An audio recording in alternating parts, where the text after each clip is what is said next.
Moo. Moo.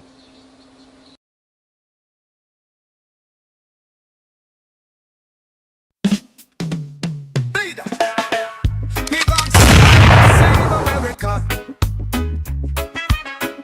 Big on some pirate chopped down cherry tree with George Washington.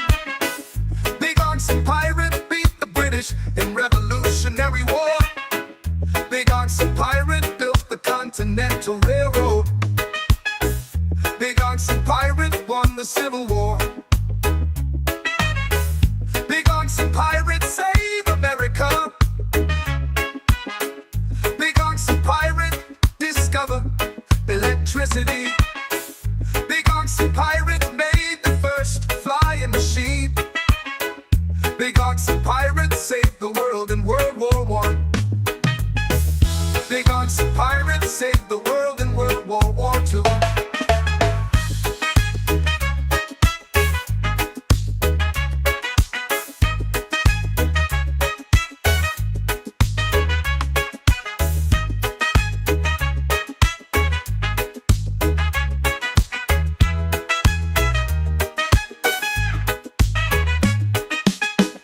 Big on some pirates save America. Big on some pirate marched with Martin Luther King.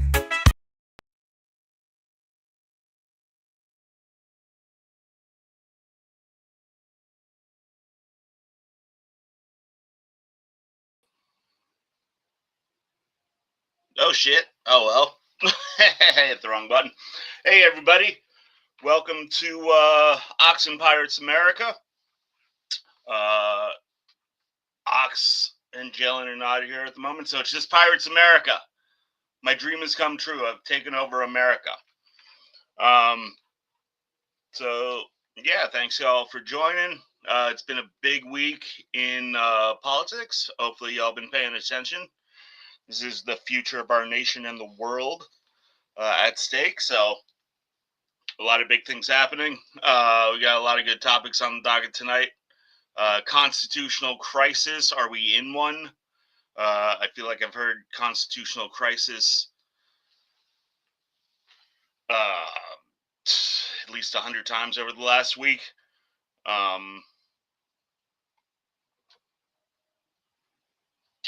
Sports Fluent. Sports Fluent might be popping on here. Let me just get back to him. Yeah, so what's going on? What's going on in the state of America? How's everybody feeling? We're about a month into this new administration. Everybody feel free to join. This is the realist political show on the web. We welcome all points of view to discuss the heaviest topics in the world with a light heart and a friendly attitude. So feel free. The link is in the chat. Anyone who does want to pop up, anyone's got any ideas or thoughts or what's going on in the world today? Let's start off with this constitutional crisis. I know if you're like me, if you watch the news, pretty much any news, mainstream, left, right, the big news this last week is, are we in a constitutional crisis? Is the Trump administration overstepping their bounds, particularly in regards to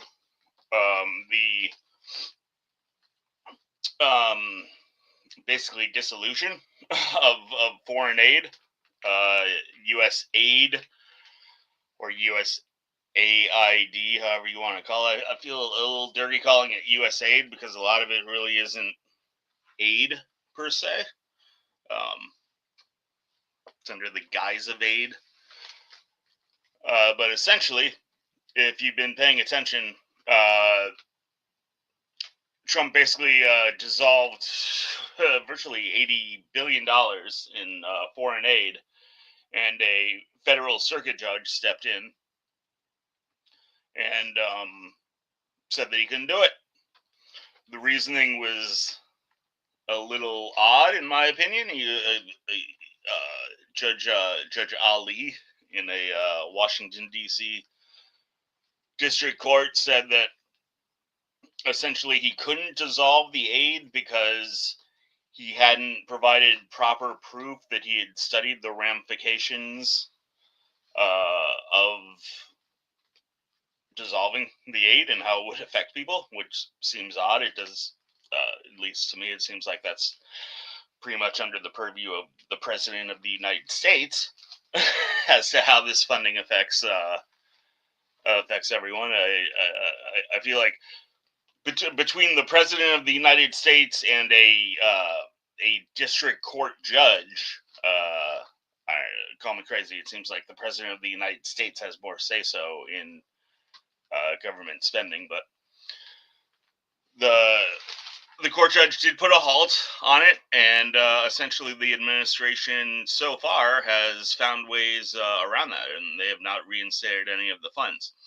And so much of the media, particularly the more left-leaning or mainstream media, has really grasped onto the concept of, is this a constitutional crisis now? So, constitutional crisis, something we've never seen before. Will we ever see it again? Is this the dissolution of the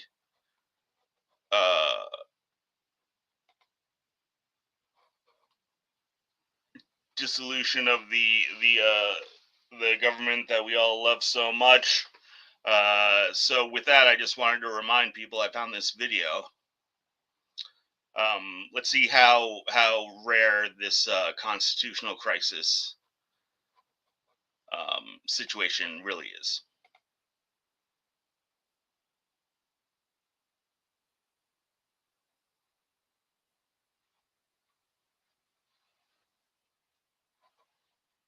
Oh, wrong clip.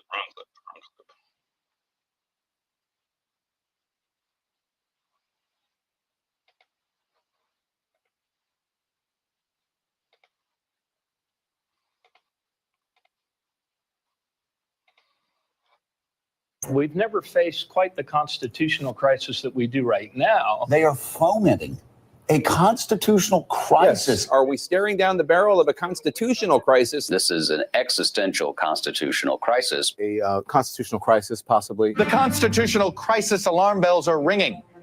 But is anybody listening? We're now like one subway stop from a real constitutional crisis. We are in effect, a constitutional crisis. Constitutional crisis. We're hearing it over and over again. Nancy Pelosi's already said that Donald Trump is unfit for office. She said that he belongs in prison. She says that we're in a constitutional crisis. If that's not enough to begin an impeachment inquiry, then what on earth is? Warnings of an impending constitutional crisis ripped through the nation's capital. There are experts who are saying this is a constitutional crisis. We are at a dangerous time in our history, a constitutional crisis that probably is the most severe moment since the Civil War. New warnings of a constitutional crisis just weeks into Trump's second term. The stage is set for a constitutional crisis. Could this signal the start of a constitutional crisis? Legal experts say our country could be headed toward a constitutional crisis. They're calling this a constitutional crisis. This is a constitutional crisis. I am unapologetic in suggesting we are in a constitutional crisis right now. Are we already in a constitutional crisis?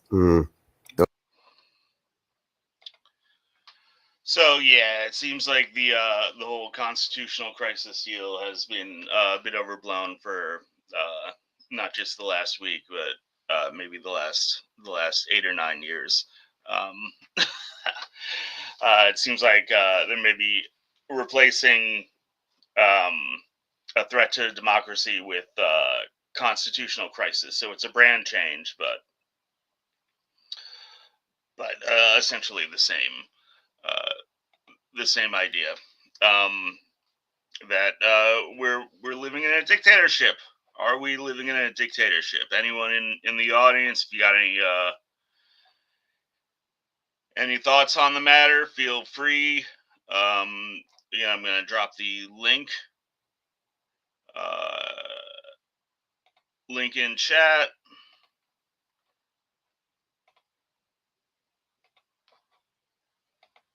And we got a lot of videos here, but it looks like Fluent and Jalen are going to hop on in just a minute here, so I kind of want to save those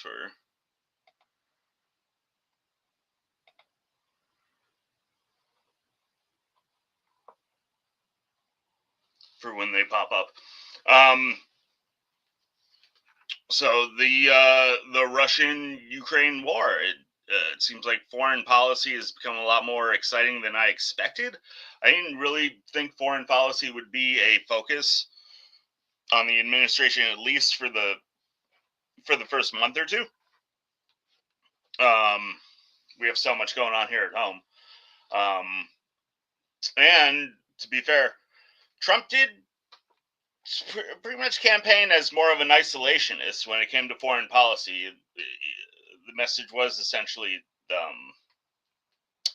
that we were going to relatively keep our hands clean with the world's issues, which I'm a big fan of personally. I'm a big isolationist. I feel like there's no real need for us to get involved in most of these things, but it looks like we are diving head on into a lot of foreign affairs at this point. Actually, in the first month, we've got the tariffs with China and Mexico that are big. Not just Mexico, all of South America, really. A lot of issues with the tariffs. We've got perhaps the purchase of Greenland, perhaps the military takeover of Greenland. That would be exciting.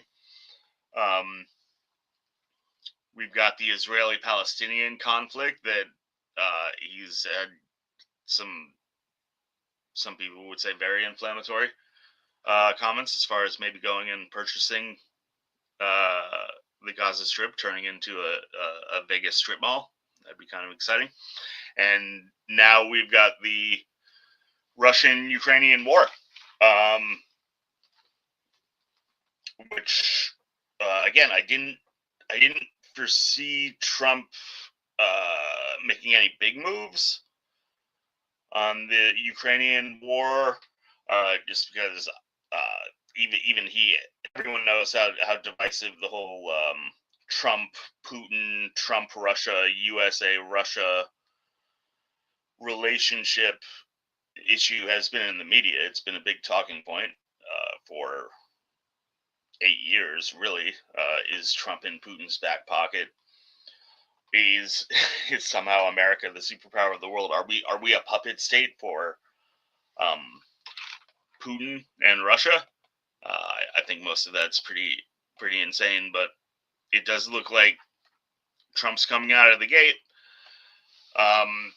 pretty pro-Russia. I don't know if anyone saw the speech last night where Trump was calling Zelensky, the president of Ukraine, a dictator, saying he's an unelected dictator, which, to be fair, they have not had fair elections since the start of the war. And I have seen that his popularity is very low at the moment. So, low popularity, no free elections. Of course, you can say the same thing about Putin. So, it's really the pot calling the kettle black with that situation. Trump does do this with foreign affairs. He does seem to be very aggressive most of the time. Though I think critics of Trump in this particular situation, it can be said he does seem to be much more aggressive towards Ukraine at the moment. To be fair, Ukraine is the country that we are funding, so it's not like we've been sending our money to Russia. So Trump's whole shtick so far has been getting really upset about sending money anywhere. So we have sent quite a bit of money to the Ukraine. I believe it's in the range of $300 billion at this point, which is not a small amount of money. So it seems like the bottom line is probably Trump's biggest issue, and he's looking at the moment. He does seem to be looking to isolate and put pressure on Zelensky. Over the weekend, he had our people had meetings with the Russian people in Saudi Arabia, and Zelensky was not invited. Jalen, how you doing? Yes, sir. We're doing it. We're doing good. Doing good, Paris. Surviving. Bit cold already. Did had a lot of snow the past week. Basically, had more snow the past. No. We had basically like I think it was like 2 or 3 days this week. We had more snow those couple of days than we had all year last year. This year's been a little bit special. Yeah, this year's been a little bit special in terms of the amount of snow. So a lot of shoveling. You had an avalanche of American hockey players falling down. I mean, hey, the finals going on right now. Raining? Are they? I'm not even. Yeah, exactly. Sure the finals was. The finals going on right now, and the score is. What event is that? Is that like the World Cup of hockey? No, so basically it's like a Four Nations Cup, basically just like a hockey game with Canada, USA. Was it Sweden? I'm just checking the Four Nations teams. Where Canada, USA, Sweden, and Finland, kind of 4 hockey powerhouses, quote unquote. And this had a little tournament for the growth of the game type of deal, So it's like a new, it's a new established type thing. Yeah, new thing. Russia would have been in it too, but I still think they're still reeling from the sanctions from the Russia. Yeah, Russia's not invited to any of these international. Yes, right? Yeah. It seems. I mean, to me, punishing athletes for political stuff always seems. Yeah, weird. Right. Then you open. I never liked the whole banning nations. Because then you open a real Pandora's box. Because you could say a lot of things that Western countries have done, whether it be U.S., Canada. But they pretty much all the time. Exactly, all the time. And a lot of you're talking about athletics like the Olympics that only come around 4 years. I mean, I feel like most Olympic athletes, you really got one shot in you. Yeah, you really have a prime that maybe you might get. Yeah, I mean, some of the greats have been able to medal in like 2, 3, Olympics. 4. Yeah, that's extremely rare. I feel like most Olympic athletes, you got one shot to go there. Exactly, because an injury can mess up your whole year. Obviously, age for women having a child can mess up a couple years of their training, this and that. So again, so politics and sports. People say they want to keep politics out of sport, but they'll be quick to ban a country or so for what they deem to be acting badly. Like, what's the reason? I mean, I might disagree with things Russia did, but I'm not going to take it out on their athletes. Yeah, I mean, I'm not sure what the reasoning would be. I guess you don't want to glorify. I mean, whatever. It doesn't make any sense to me. I mean, it seems like one of the biggest that whole Olympics that happened in Germany. That big, under Hitler with Jesse Owens. Yep. One like that's still one of the most famous, profound sporting events in history. It's not like I don't feel like that Olympic Games like gave Hitler any popularity or press. If anything, like the opposite. Yeah, I think he tried to do that. Use those Olympic Games to justify his leadership and the root of this country. Speaking of Russia, right before you popped on, I was just going over the our role in the Russian-Ukraine conflict over here. Have you been watching much of Trump's speeches and position on the Ukraine war? Yeah, I'm not really. I don't know if he said anything too much about Ukraine. I know that he kind of, they say disrespected Zelensky or called him a dictator. He's not really the biggest fan of him, clearly. Which is interesting because I do think, most, I don't want to say most Americans, a lot of Americans will still take Ukraine side over Russia. I think there is still a disdain and a quote unquote hatred for Russia. It's fallen a lot though. Yeah, it's not like before. Ukraine's popularity has fallen a lot. No, for sure. I saw some polls last night that were pretty ugly. Yeah, for sure. I think you're right. I think it's still generally it's just hugging the over 50%, but just barely. We're like a year ago, it was the best. I was told when Trump got the office, first day he would end the war. I'm just saying. That's what he was saying. I know. Obviously, he wasn't going to do it. It's just like I was saying before you popped up. I actually thought that he was going to kind of steer clear of foreign affairs for at least the first month or two. while he settles in, just because it can get messy. It's not something you can get real messy. No real need. I feel like, yeah. I mean, he hasn't sent any money to Ukraine recently, have he? Or no? No, I don't think Trump has sent any money. Okay. So and I think this is kind of heating up because there is some. I don't know. There's like a $50 billion funding thing that's coming up real quick. Yeah, this will be the telltale tale if that money continues to go, because those defense contractors making the calls. Because this is what all you Americans out there watching this: the money you send is being used to buy a lot of it American weapons or weapons from American manufacturers. It does go back to defense contractors in America, right? For a lot of it does. Yeah, a lot of it does. So again, if Trump doesn't send money, I find that very impressive, because I've always said, the military-industrial complex doesn't care who's the president; they always seem to wield incredible power. But if he's able to stop the next payment or something along those lines, I'd be very impressed, and would be a clear sign that he is directly against. Man, if you're talking about trimming the budget in the USA, like the military is the biggest, cat to skin in the budget. So I mean, that's where we can make some serious headway.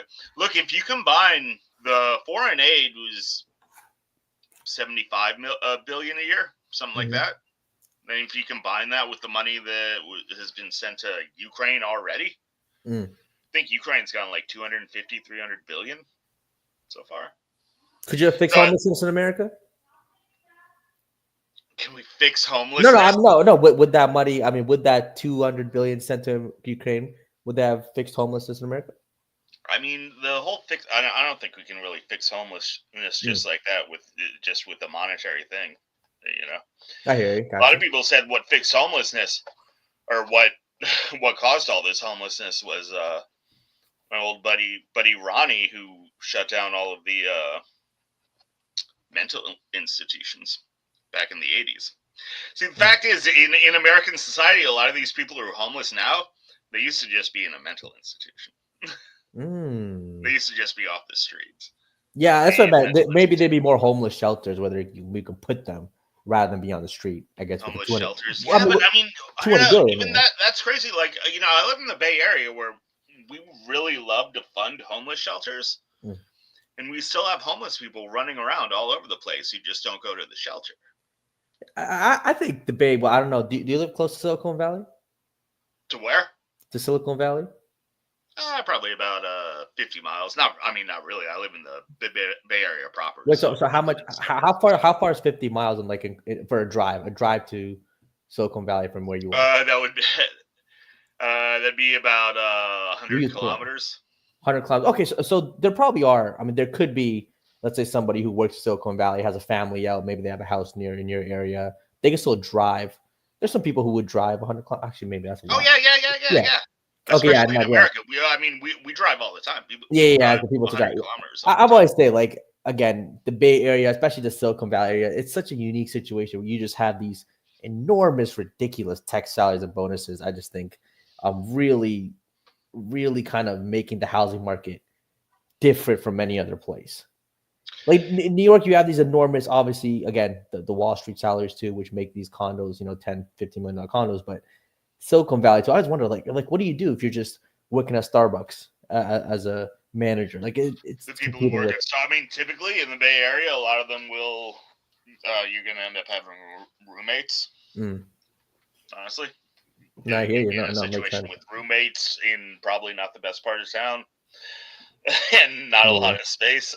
So you'll basically have about a closet's worth of personal space with 3 or 4 roommates in the heart of the ghetto. If you're which is crazy. I mean, look, I think like someone making places near Silicon Valley, you could be making $70,000 a year, $8,000 a year, and be living close to the ghetto than the main part. I just think those salaries are so ridiculous in some way. Yeah. I mean, if you're making $70,000 a year, though, you should, like, hopefully you'd be financially responsible enough to. I mean, hold on. You're not on like the edge. You taking home. You shouldn't be on the edge of. You're taking home how much there? You make 70. How much you taking home? Well, no, that's true. Right, yeah, 40 something. in California, if you're making 70,000, you're probably taking home 40 something. 45. Yeah. 45, 48, something along those lines. 40, Yeah, 45, something like that.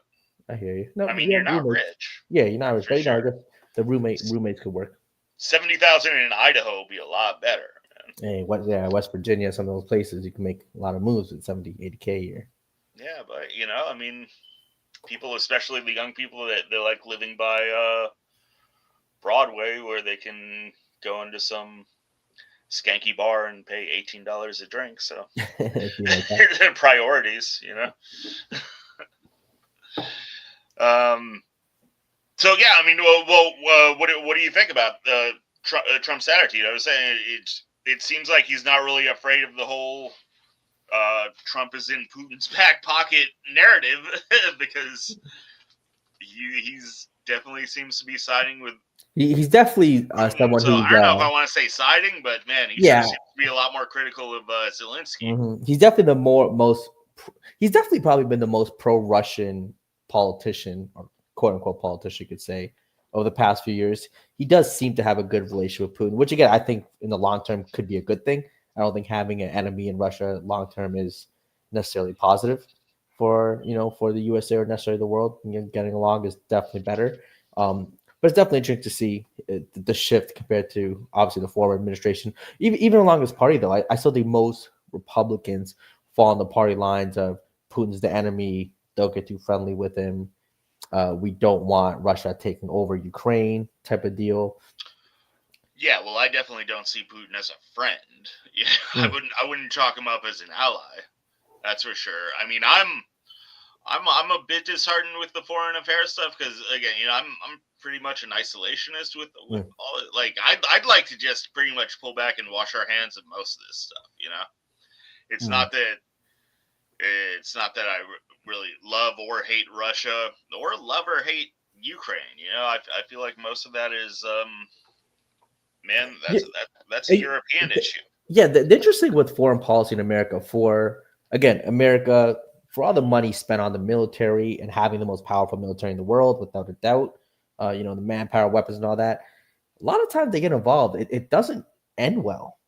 Like Afghanistan, and the reason why is because they have to follow or try their best to follow international law. Like you can't just go in. Like with Afghanistan, those 20 years ended up terribly. And you're old enough to remember Somalia.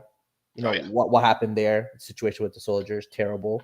And then even Iraq, Iran, like it just never seems to work out. And again, I think it's a lot of it's because they have to follow international rules, while a lot of the people they're fighting can do whatever they want because they don't have to follow those rules. Yeah, right? if we had free reign just to push all of our fancy buttons, I mean we could finish most of these wars in about 6 or 8 hours. But that's just that doesn't happen though, right? You can't do what you did to Hiroshima.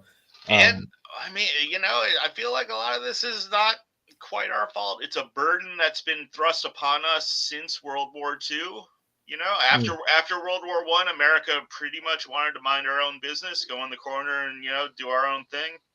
We got dragged into World War II, had to bail everyone's ass out there, and now it's coming up on. Honestly, at this point, I'm looking at Europe personally. Mm-hmm. I'm not the biggest fan of Europe at this point. I'm looking at Europe. I feel like it's been 80 years since World War II. And it's like, all right, you had Hitler, Mussolini, Stalin. It was some fucked up shit. We had to go in there, storm the beaches in Normandy and all that. Then Russia was communist. Half the world was communist. So we had to run this NATO thing and give all our money to that. But now we're coming up on, it's been 80 years. We're 80 years out from World War II. And it seems like we're still treating Europe like like Hitler's in power. Yeah, like the teenage son who can't move out of the basement yet because Europe still can't deal with fucking Russia. Like we still have to lead NATO and put the most money into NATO. And when Russia invades Ukraine, America, we have to. Why did we give more money than all of Europe to fucking defending Ukraine from Russia, man? That's not our thing. It really does not affect us. It only affects us in our relationship to Europe. And I was watching some mainstream thing last night. It was either CNN or MSNBC.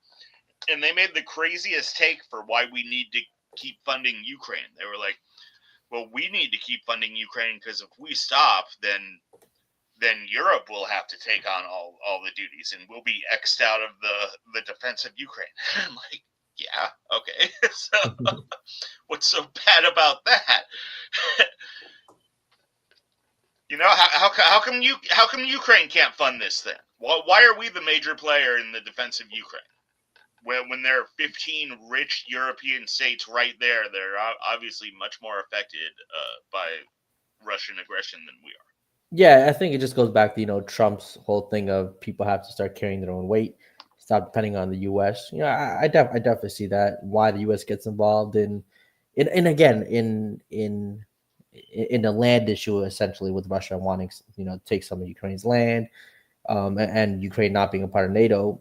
I don't think it affects too much of what America wants to do or can do.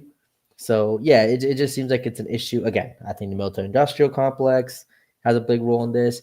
I think, again, I guess NATO too, protecting that group. I feel like NATO has in this particular situation, is a much bigger driver than just sustaining the military-industrial complex. It could be that. Yeah, I think the NATO situation, again, like you said, is fine. And again, what's NATO scared of? Okay. Well, that's what I'm saying. I mean, like, is Europe not grown up enough at this point to be able to put up a reasonable defense or preemptive defense against Russia? Like, we still worried about Europe not being able to defend themselves against Russia? That's their thing, man. When is Europe? When do we get some foreign aid, man? when you guys get attacked, I guess, or when even after 9/11, I don't think you got. Do you get any foreign aid? I don't know. You get any foreign aid? I mean, we have. I'm sure we helped us do. We sent a lot. Canadians sent our firefighters, I'm pretty sure, and sent right there. Yeah, but in the grand scheme, it wasn't like a huge number. Yeah, no, I hear. It's still America carrying like 95% of the. Yeah. I mean, hey, look, if you ever have famine or something, I'm sure the world will come and help. But I mean, what first? Are you? I'm not. Am I what? Are you sure the world would come and help us with? We have problems now. I don't see the world helping. I don't see France. I don't see France being like, oh, you see, have some situation at your border. Here's 10,000 troops. That's look. If America made the call, hey, we need troops for this situation, yeah. But I don't think America necessarily asked for help, or that they need help. They just think they'll take care of it if it was serious. Obviously, Canada being next door would send resources, wherever the case may be. But again, like I said, a lot of those problems are first world problems. You don't have militia groups going around the country, terrorizing cities. You know what I mean?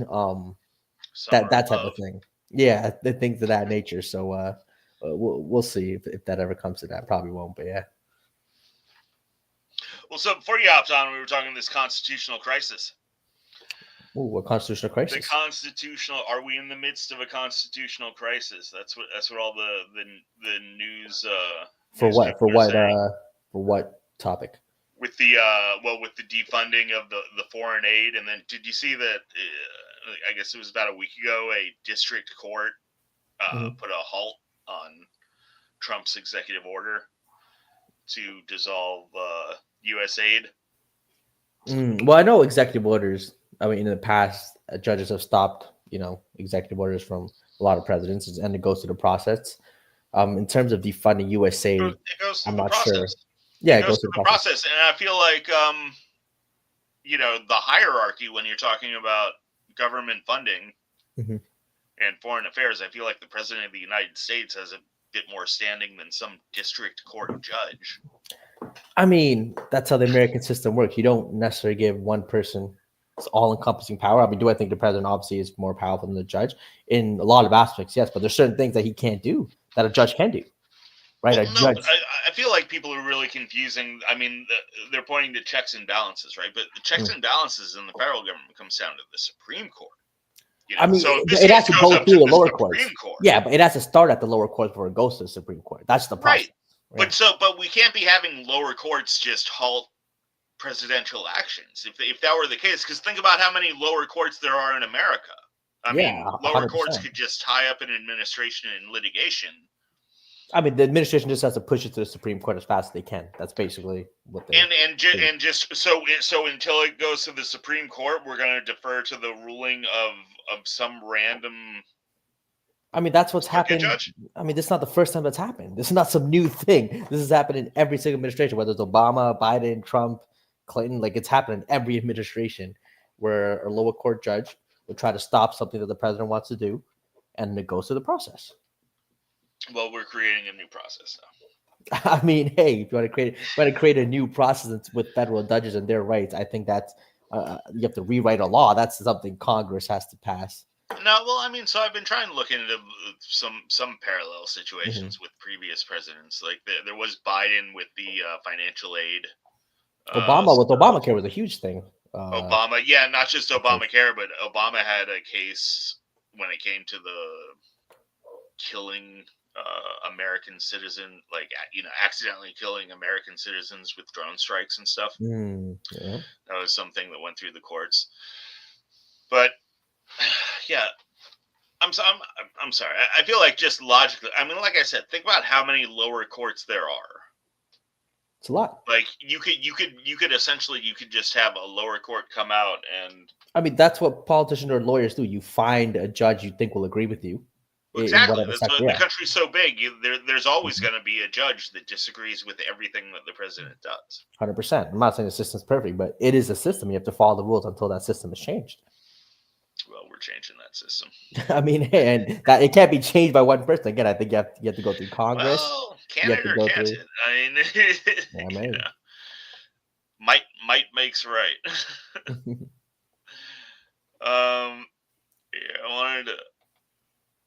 And there's this other thing, whenever I always see whenever the president from the other side comes up, whether it's right or left, people love to say, throw the ex-president in jail. People are like, Biden deserves to go to jail for some of the things he did. Trump, Obama. I'm like, guys, no president is going to jail. It's just a bad look for the country. I don't care how much I hate you, unless he physically kills someone, it's on camera. Well, now they do. I feel like that's entirely new. That's fully Trump era. But before the Trump era, that was not a thing. No, I mean, I think you could be indicted. You can be, you can take the trial, whatever. But I don't think a president's going to jail. That's a very different thing.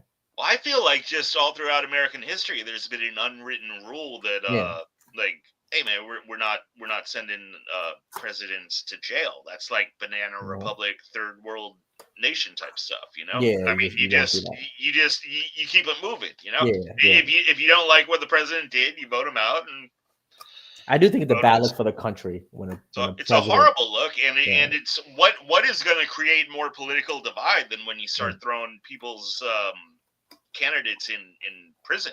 You want to talk about a civil war, like that's the first step to light a civil war on fire once you start arresting political opposition. Without a doubt. So I think it was a horrible look. I mean, all the stuff they did with Trump was horrible, and to be fair, I think that when in the beginning when Trump came out with the throwing Hillary in jail, I felt like that was a horrible, horrible look. No doubt. That's why I don't feel like it was very controversial, the whole Supreme Court ruling that presidential immunity on official actions and all that, because I basically feel like that's the way it's always been. I feel like every president has done things where, like, if somebody else did to it, mount some case, you could, but you're not going to do it. Yeah. Okay. I mean, Truman dropped 2 nuclear bombs on. Yeah, I look, if you're going that route of dropping bombs on countries and innocent people dying, I think every president can be held accountable in some way, shape, or form. No one takes him to court. I mean, yeah, you got to keep it moving for the betterment of the country, But I don't know, people are so petty these days. Definitely seems like that for sure. Speaking of petty, you brought up testosterone levels last week. Testosterone levels.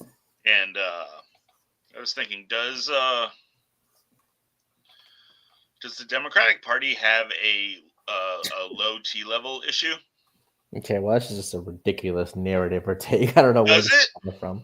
I mean, I don't know how you're gonna quantify that. This is what's gonna happen. They're gonna bring up some like some democratic politician bringing up trans rights, this right, being feminine, whatever the case may be, and say they're low testosterone. I can bring up some like right wing hillbilly who's 130 pounds, doesn't work out, has a diet that's terrible, and has low testosterone because of that. Well, You know what I Jalen, we're mean? not talking about like actual testosterone. Okay, We're talking about in the marketability of the political party.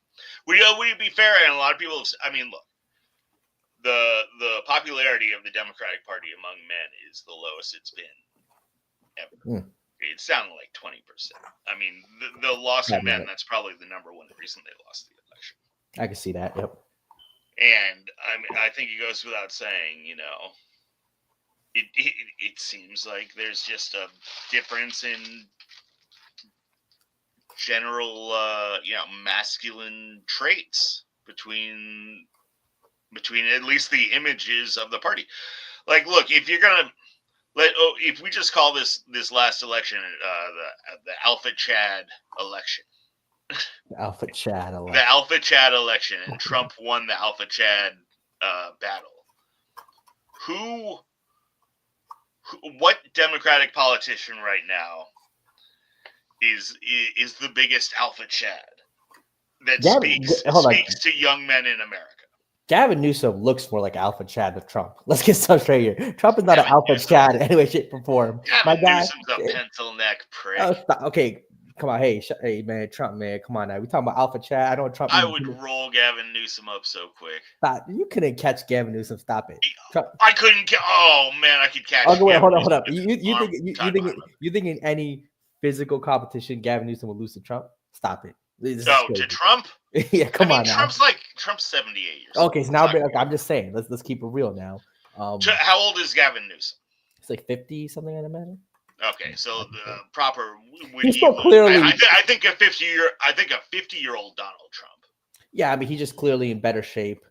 Looks more like a guy who's more Chad-like than Trump at this right, point. But when he opens his mouth, then all that goes away. So what is Chad-like talk? Now we can get into that. Well, what's alpha male talk? It's not Andrew Tate, if that's what it is. I think that's a ridiculous. No, I don't think Andrew Tate's going to win the presidency. But I don't think you have to go that to the. Okay, well, let's look at the converse. Is saying that the future is female? Is that? I mean, no. Is that very appealing to young men? The future is female. Probably not the best thing to say. You could say, I mean, you could just reword that to a successful future requires successful females and males. Like that's just political wordplay. Does it really though?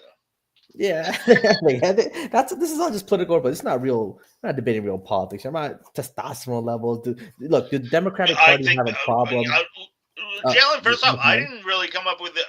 I've been seeing this a lot on the left-leaning shows like Pod Save America, and I've been watching a lot of the Democrats kind of analyzing their own loss, and it seems like a lot of them, they're really concerned about how unpopular the party is with men. I mean, it can't be. That's for sure. I think straight males, straight white males, straight colored males, they've definitely lost a lot of support in that. A lot of that you could say has been the Democrats maybe overtly or over vocal support of trans rights, LGBTQ. You want to throw that in there too, the women in sports thing, which again I think it's a very small issue that's been magnetized. It's not a small issue. Well, I think it's an issue that affects like 0.0 or 1% of the nation. It's a small issue in terms of the amount of people that it affects. Like I think it's affected a lot of the nation passively over the last 5 or 6 years. Sure. And again, I think Republicans have done a great job. People wake up, they got the day off, they go out to see an action movie, and you can't find a Sylvester Stallone or an Arnold Schwarzenegger in the mix. There'll be 4 action movies, and they're all girl boss movies. Yeah, no, I'll agree with that. The whole, Disney going quote unquote woke with some of the stuff. I mean, if you look at Snow White, what the lead actor said about the 7 Dwarfs, I think her original quote was, "This won't be as anti-woman or something that that the dwarves won't be. Yeah. Or Snow something White like hates Snow White. something like that. Yeah, which is ridiculous. I'm like, what an idiot. Who would The say that? stars of whatever stars of Star Wars hate Star Wars. You know, everything's a girl boss. Everything. So you can say like, how much does it affect people? But the fact, I mean, it seems undeniable to say that there's been a huge effect on just the culture of America that you're submerged in, and that really starts to grate people. Was there a problem in Buzz Lightyear when one of the parents were gay? Was that woke? I just think that can be normal. Like if they're just gay couple, it's like okay, if you're a gay couple, who cares? I don't think that's woke. I just think that's like part of society. Well, I mean, it depends. It depends in every specific case. But well, that's the thing. Like, whenever you break it down to, well, let's look at this. Let's explain this one. Let's explain that one. It's like, okay. But I feel like a lot of people get the sense where they look around and, hey, man, you can't tell me it's not like 95% of what I'm watching now has something like this mixed into it. So it's like you can say like each individual example is. I do think proportions matter. It's like every time the Grammys or Oscars happens, right? And they'll be like, if it's all white winners for the major awards, right? They'll be like, oh, people love to scream racism, this and that. I'm just like, wait, hold on. The country is 70% white, I believe, or something along those lines.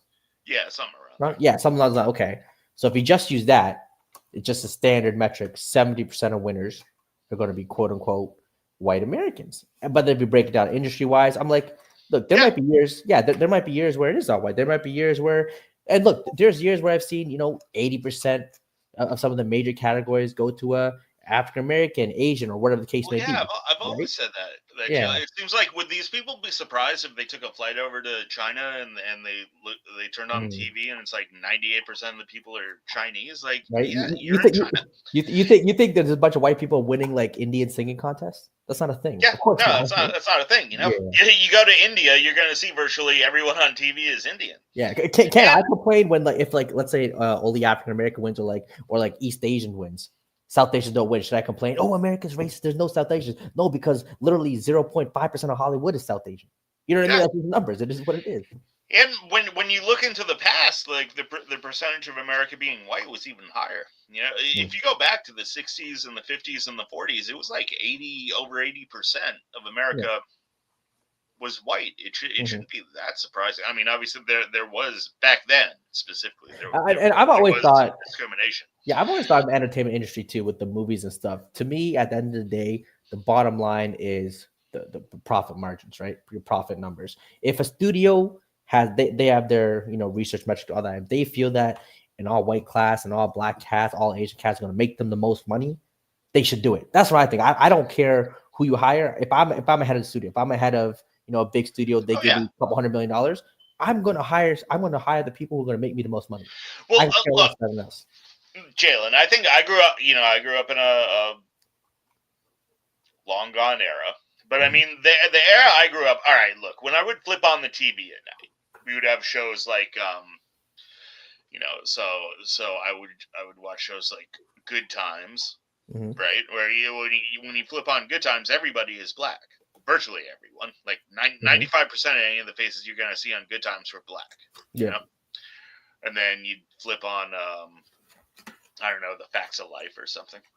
And and it was more white, and I don't know, back then it seemed pretty natural. Or like Three's Company, Three's Company, I don't remember seeing a lot of black people on Three's Company.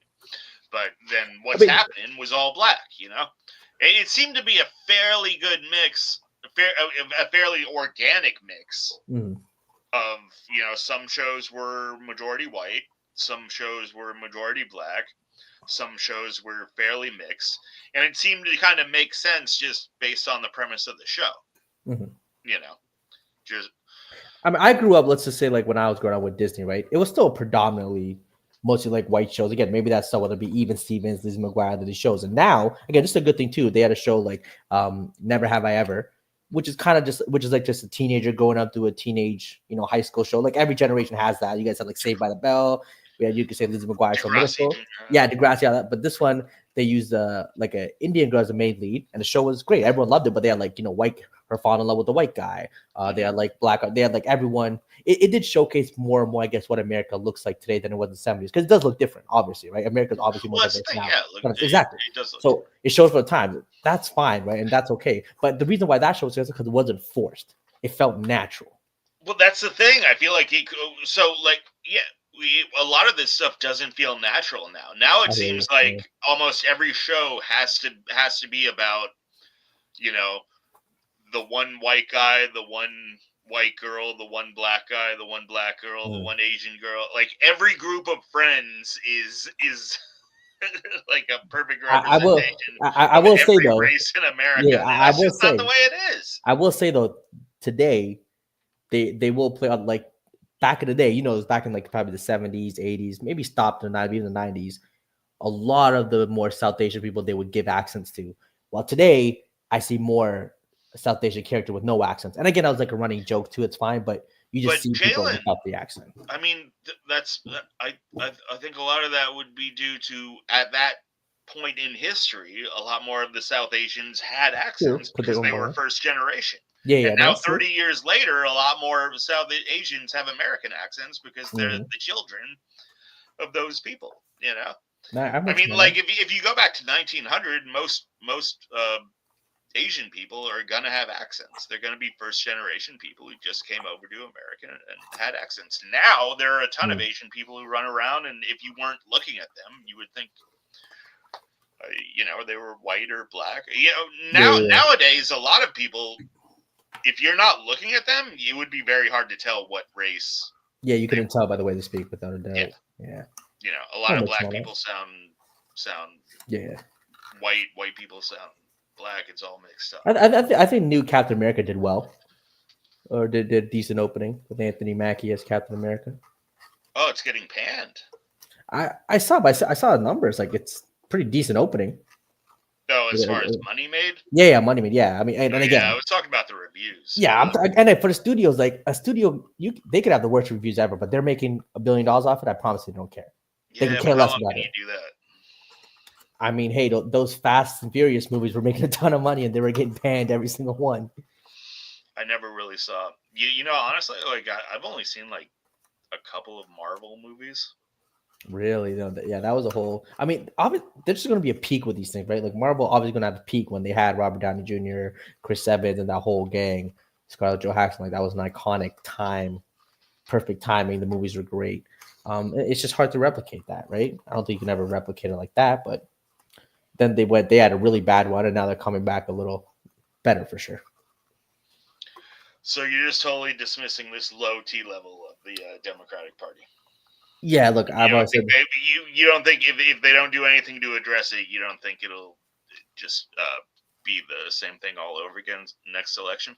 I mean, they just have to stop talking about the woman playing with men, trans rights issues. You can care about that. I think it matters. Like you don't want trans kids committing suicide, this and that. But I don't think they have to put it at the forefront of everything like they did. I don't think it's a winning issue to win an election throughout the country. There's bigger issues that affect more people's day-to-day lives. Again, I just think they have to go back to healthcare and the economy, protecting workers' rights, be for that middle America in a sense, to be for the working man. Yeah. I mean, they're in a sticky situation. I think they're really just I don't think they really control their destiny a ton right now. I think they're really just more in a wait and see. Like, I don't know. It's up to Trump. Like, if Trump succeeds, then they're kind of screwed, and if Trump falls on his face, then they got a chance. They need a young Obama. Someone to come in with that energy, like he came in with. They need someone. Okay. Well, speaking of young Obama, what do you think of this guy over here, Hakeem Jeffries? Hey man, shout out Hakeem Jeffries. I think you're a nice guy. That's like the dollar store version. Come on now. That's like the dollar store Obama. Come on now. I think that's an apt description for all the people in the crowd who have not. The only thing him and Obama have in common is that they're both light skinned. Well, no, and I feel like his voice and mannerisms. I feel like he's definitely tried. It seems like he's trying to copy. Yeah, he kind of. I think again, he just again, whether you like him or not, Obama, Trump, they had the it factor. Right? Both those guys had the it factor. They had that quality to them. You just knew there was something special. Again, whether you liked them or not. This seems more like a copy than the original, like you said. There's no magic. There's no magic. I don't think there is. Let's show this. This is a quick 15-second clip, and chat. You tell us, does this guy have the it factor to lead the Democratic Party out of the hole they seem to have dug themselves? Captain Chaos and extreme MAGA Republicans spent last year promising to lower the high cost of living and running away from Project 2025 as if it didn't exist. Captain Chaos and extreme MAGA Republicans spent last year promising to lower the high cost of living and running away from Project 2025 as if it didn't exist. Do you think? I feel like they've really jumped the gun with it. Seems like the last week or so, their main message from like Chuck Schumer and all the leaders is that Trump promised to drop the price of eggs on day one, and he hasn't. Yeah, I mean, look, I would focus on the cost of living. You want to say the price of eggs are this quick? Price of bread. I mean, look, it's politics. I'm not saying it's right or wrong. I'm saying it's politics. You smash him on that. He said it, and you hold him to it. But I feel like in politics, you got to keep your powder dry sometimes, and you can you don't want to burn out the he hasn't done anything with the economy when he's been in office for 2 weeks. I feel like most people, especially considering that right now the administration is pretty popular, feel like most people, at least myself, you hear that and it's like, well, this is ridiculous. It's been 2 weeks. I mean, I think you have to hammer it on just asking people and getting people on interviews saying, the cost of groceries is too high. The cost of the gas. Yeah, but if you dive it, which they have, they've dived full into that messaging 2 weeks into administration.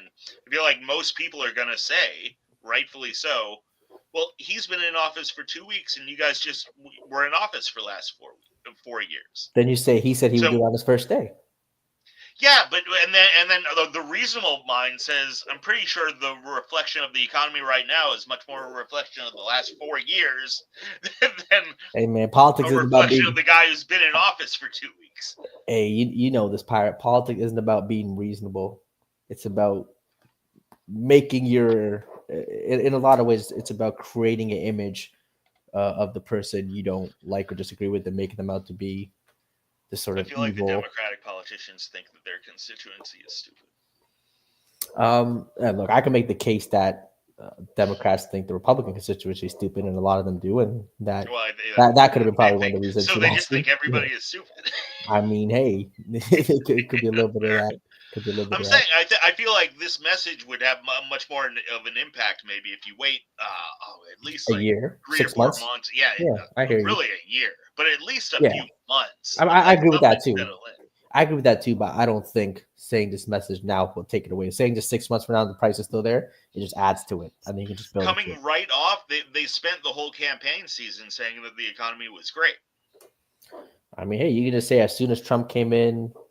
I feel like do they think that people just forget these things like overnight? I think you could just make the case. Oh, the Trump tariffs have screwed over the lives of Americans. They've made your everyday life more expensive already after 2 weeks. Hey, again, this is politics, pirate. This is politics. I mean, you can make that case, and I think you will. Like, I think it'll resound with maybe that 15-20% of hardcore people who are already on your side and gonna agree with everything you say. But they lost the election because they lost the middle. So is this messaging, does it speak to those middle voters that shifted from Biden to Trump? I don't think so. I hear you. I think those people after a couple of weeks are like, hey, I just voted for the guy. I like what's going on right now. And we voted him in because you guys screwed up the economy.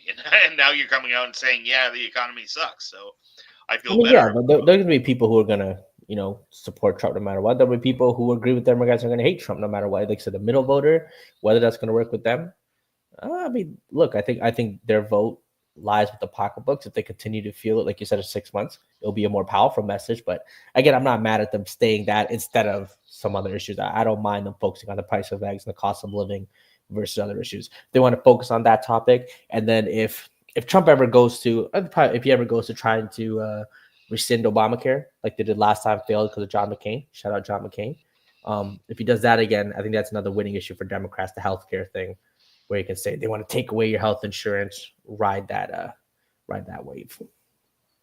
No, I don't think Obamacare was all right. Well, what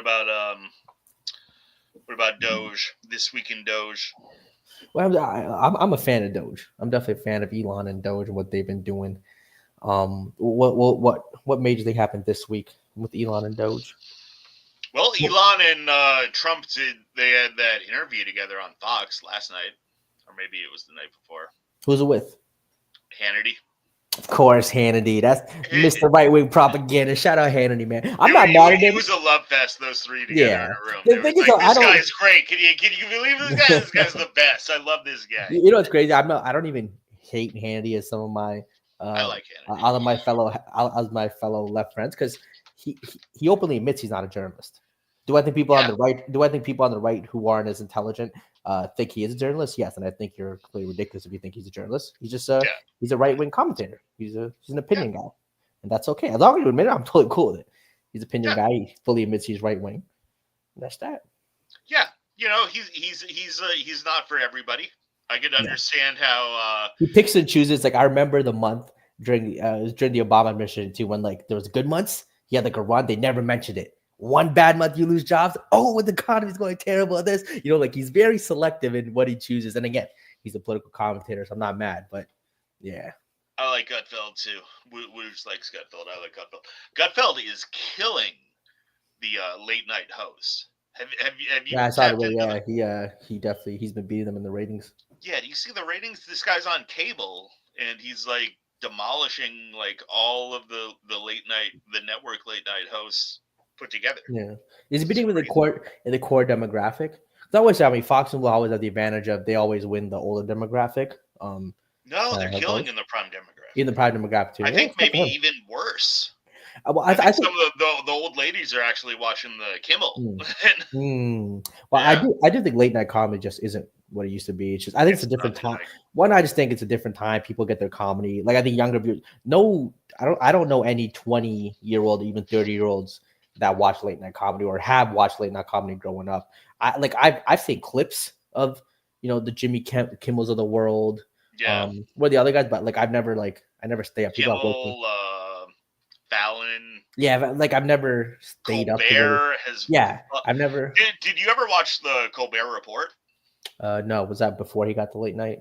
Yeah, that was when he was on Comedy Central. He had a show that was on after The Daily Show when Jon Stewart was on The Daily Show. And that show was actually funny. And and I'm on the right, and like the Daily Show and the Colbert Report used to be legit funny. Like even regardless of your political opinion, it was just I think it was funny. You had to admit it was funny. I've always said my generation that really kind of stopped watching. Even the Jay Loners of the world, like he was a big name growing up, but none of my friends or people in my demographic and age group really like made it a mission to watch him. You know what I mean? Like no one was staying up late to watch people at work, and it just wasn't a thing anymore. We had the internet where you can watch clips the next morning if you wanted to, or it's just we just consume comedy, I think, in different ways.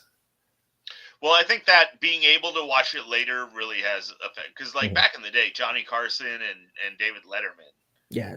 Those are names, big names you hear about, but like most people, again, my age, born in the 90s, never seen it live. Yeah.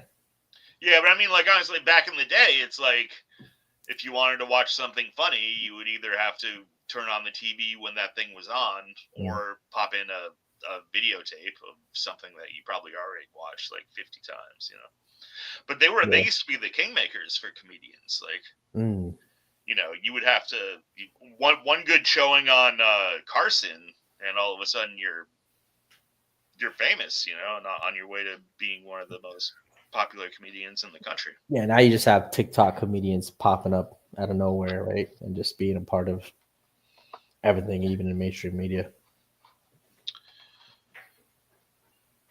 Let's look at some of what's going on in the week of Doge here.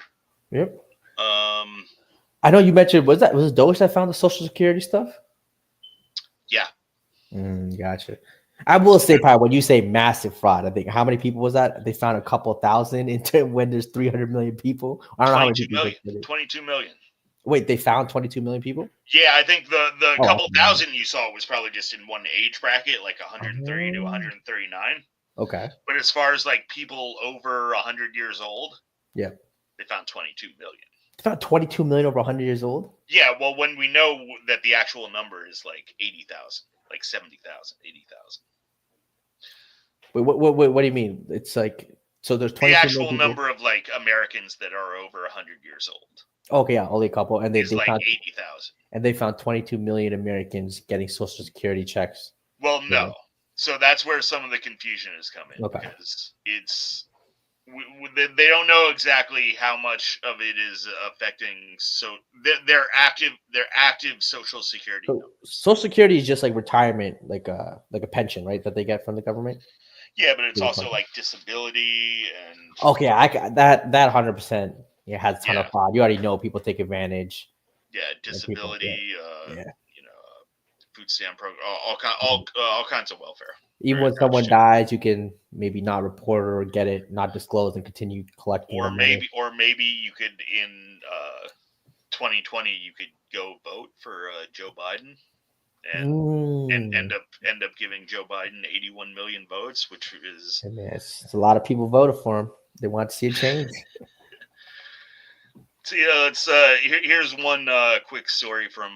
He's the other right wing guy. What's his name? I see him. Michael Knowles. Michael Knowles. Yeah, What do you think of him?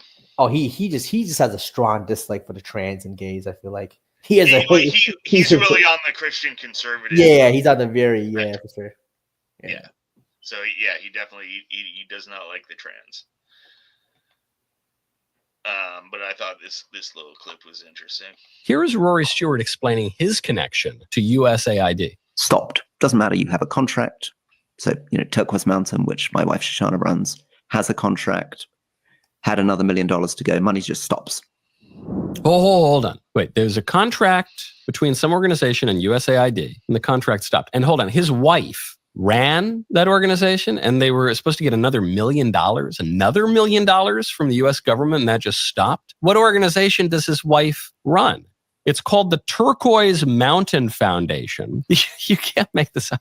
The Turquoise Mountain Foundation exists to teach Afghani peasants about degenerate modern art. So this is in some ways often called the first piece of conceptual art. این رقم می‌بینیم نمونه اینه بعضی مردم اولین کار هنر مفکوره میگن. Yeah, look, I guess I think DOGE is the most impactful piece of government action since Obamacare. And everybody's like, nah, I think that's a different debate. But I think DOGE is what it's doing and what it will do if it continues in this route will be, I think it will be the most significant accomplishment of Trump's presidency. Exposing the corruption. Unless, especially since it's starting off, so it's gonna have the most time to marinate. Yeah, exactly. Yeah. I think this could be crazy and impactful. What do you think? It looks like he got a partner on the left over here with Double Tech. He says we are in an autocracy. Do you think we're in an autocracy? Are you in an autocracy? Let me just get my definition for sure right. One person, absolute power. I mean, you're not in an autocracy because there's still checks and balances.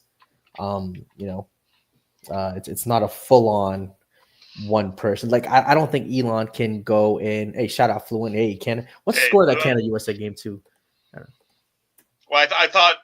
Wait, Canada USA? Didn't we already kick your ass? Like we? No, it's the finals going on today. Remember, I told you the finals going on right now. But Canada it's scored between first. Canada and USA. Yeah. Oh, headed to overtime. I gotta put this on. Hold on. That game before was just hold up. This is going to overtime. Preliminary or something. That was like kind of the round robin we're doing. Okay, it's 2-2 end of the third. Okay, I gotta get this up here. Pirate, give me a second. Yeah, go ahead. I'll address the autocracy comment. I'm just wondering why.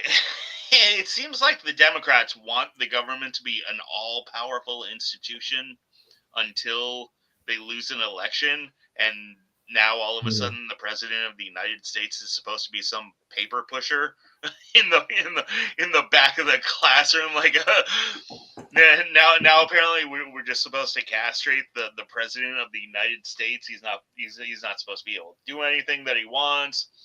We're supposed to defer to Congress, which I don't know if any of you have seen polling for Congress, but as far as the federal government goes, Trump is by far the most popular branch of the federal government. Right now, Trump is above water. He's like 4 or 5 points above water. Mm-hmm. The congressional Republicans are at like 40% approval. The congressional Democrats are at 20% approval. So, and look, that's what I've always said too. Though I think it's Trump is still very different from the Republican Party. That is Congress.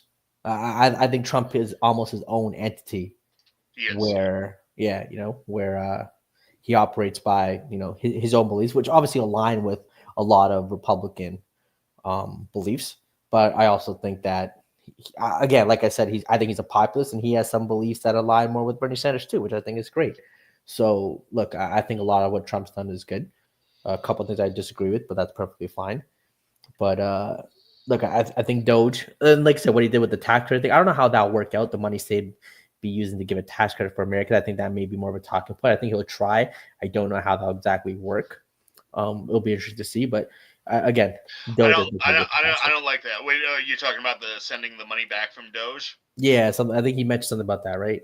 Yeah, he did, and that there is that's kind of how he place where he differs from the Republican Party and traditional conservatism. I feel like if you ask most Republicans in America, like I don't want a $5,000 check from DOGE. I want you to cancel that shit, and I want you to get rid of the debt. No, I don't want you taking that money and sending it out to that's just going to spur inflation, and it's not going to address the main issue, which is we need to shrink the government, shrink the debt. Virtuoso Pirate is a Trump supporter. Pirate is a Trump supporter. I am a proud registered Republican. I am. Go Democrats. Democrat for life. I am a staunch adversary to the Democratic Party. Guys, Pirate is a Nazi. He is a Nazi. Even though I used to be a Democrat. I worked on Democratic campaigns probably before a lot of you were born. I worked on the Clinton campaign. I worked on multiple Democratic campaigns in my younger years. But you worked on a Clinton campaign. That's cool. I worked on the Clinton campaign, in '96. I worked on the. You never thought about running for a seat in the House? I thought about city council. Okay, gotcha. Back in the day, I did consider running for city council. I filed the paperwork and everything. Yeah. But quite frankly, the more I thought about it, I live in an area where if I were to speak my mind honestly, then there would be virtually zero chance of being elected because we're just so blue around here. So I would either have to lie. I would have to lie to get elected. Politics. You gotta play politics. Yeah. I mean, it might be fun just to see. I don't know. I might hop into some city council race if there's like 6 or 7 people vying for it, because then they could all split up the blue vote, and then maybe I might be able to just like wrangle up enough of the. We got double tech in the building. Bring them up. But yeah, and then I worked a little bit on the Al Gore campaign. Became very disenchanted. That's about around the time when I became very disenchanted with the Democratic Party. And the Al Gore run, okay. So wait, so you don't like John Kerry? I did not like John Kerry, no. Okay. No, but by the time John Kerry came around, I was pretty staunchly anti. But when Obama came in 2008, you voted for Obama. The first time I reluctantly voted for Obama. I think it was hard not to vote for him.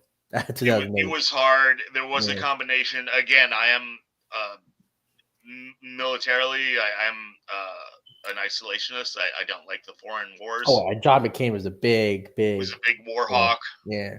So that was a big factor. John McCain himself was kind of questionable with kind of towing that middle line anyway. So I felt like there probably wouldn't be that big of a difference between McCain and a Obama presidency. And honestly, looking back, I think that's probably true. I don't. If McCain had won, I don't think the world would have been fundamentally. Well, I think Obama saving America's economy doesn't get enough credit, but we can talk about that another week. I don't think Obama saved the economy. You guys were in the dumps. I think he saved the American economy with his policies. Save the economy. It's always gonna bounce back. Bring up Double Tech. He's in the back. Is he? He is. Oh yeah. There we go. Oh yeah. And a reminder to everybody else out there. Yeah, we got links in the chat. Feel free to pop up here. We welcome any opinion, especially if you think that I am a racist Nazi. Love that. Hey, Double Tech, how you doing?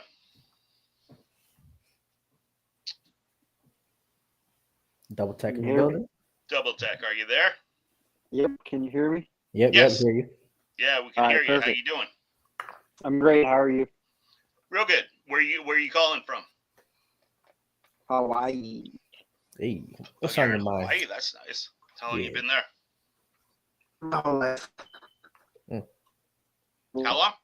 His whole life. Right? Oh, your whole life? Nice. Well, not whole, like 5 like years. The majority of your life? That's cool. Oh, 5 years. Majority.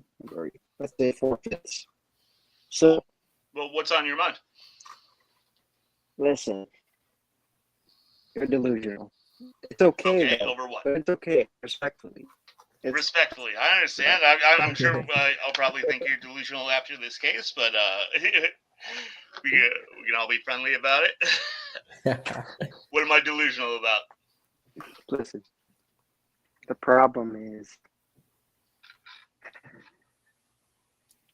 the things that they're doing are completely illegal. You're like buzzing in and out. It's kind of hard Yeah, to do. is there any way you could maybe turn your volume up a little bit, or Your robot-y. Yeah. Take him down and pull him back up, Pirate. It's a little broken. Robot, yeah. Pull him down and bring him back up, Pirate. See if that helps. All right. Wait, let him say something. Problem is, I can't hear you. Oh. Yeah, it's a little broken. I'm gonna. Yeah, he's cutting in and out. I'm gonna drop you for a second, then pull you back up. All right. Meanwhile, we do have another one. We got Seeing Shadows here. Shadows. Oh, am I on here? Can you hear me? Yeah, you are. good, Yeah, good. Very good. Okay, so I was listening to this a little bit. I tuned in, and I heard y'all said that y'all were like heavily in favor of DOGE. Yeah, I think what DOGE is doing, kind of exposing some of the corruption within government, again, on both sides, where the money's going, is something the country's needed for a long time. But I mean, DOGE hasn't really showed any proof, and I mean, one time I seen them post an article online talking about how much they saved, and they said they saved $8 billion, but it showed right there in the text it was only $8 million. Yeah, there was that. Okay. That is now. Before you get into it, sounds like you're pretty critical. The one thing I am critical of DOGE and Elon and Trump, and I hope they can clean it up, is I'd like to see them measure twice and cut once a little bit more, and not quite come out so quick, because they have come out and had to retract some of the things that they've said. I don't like that. I think what they're doing is important, and I'd hate to see it kind of derailed by just being too anxious to like make it on the news every day, so you feel like you need some story and not just Yeah, I don't think Trump and Elon are perfect. Making sure.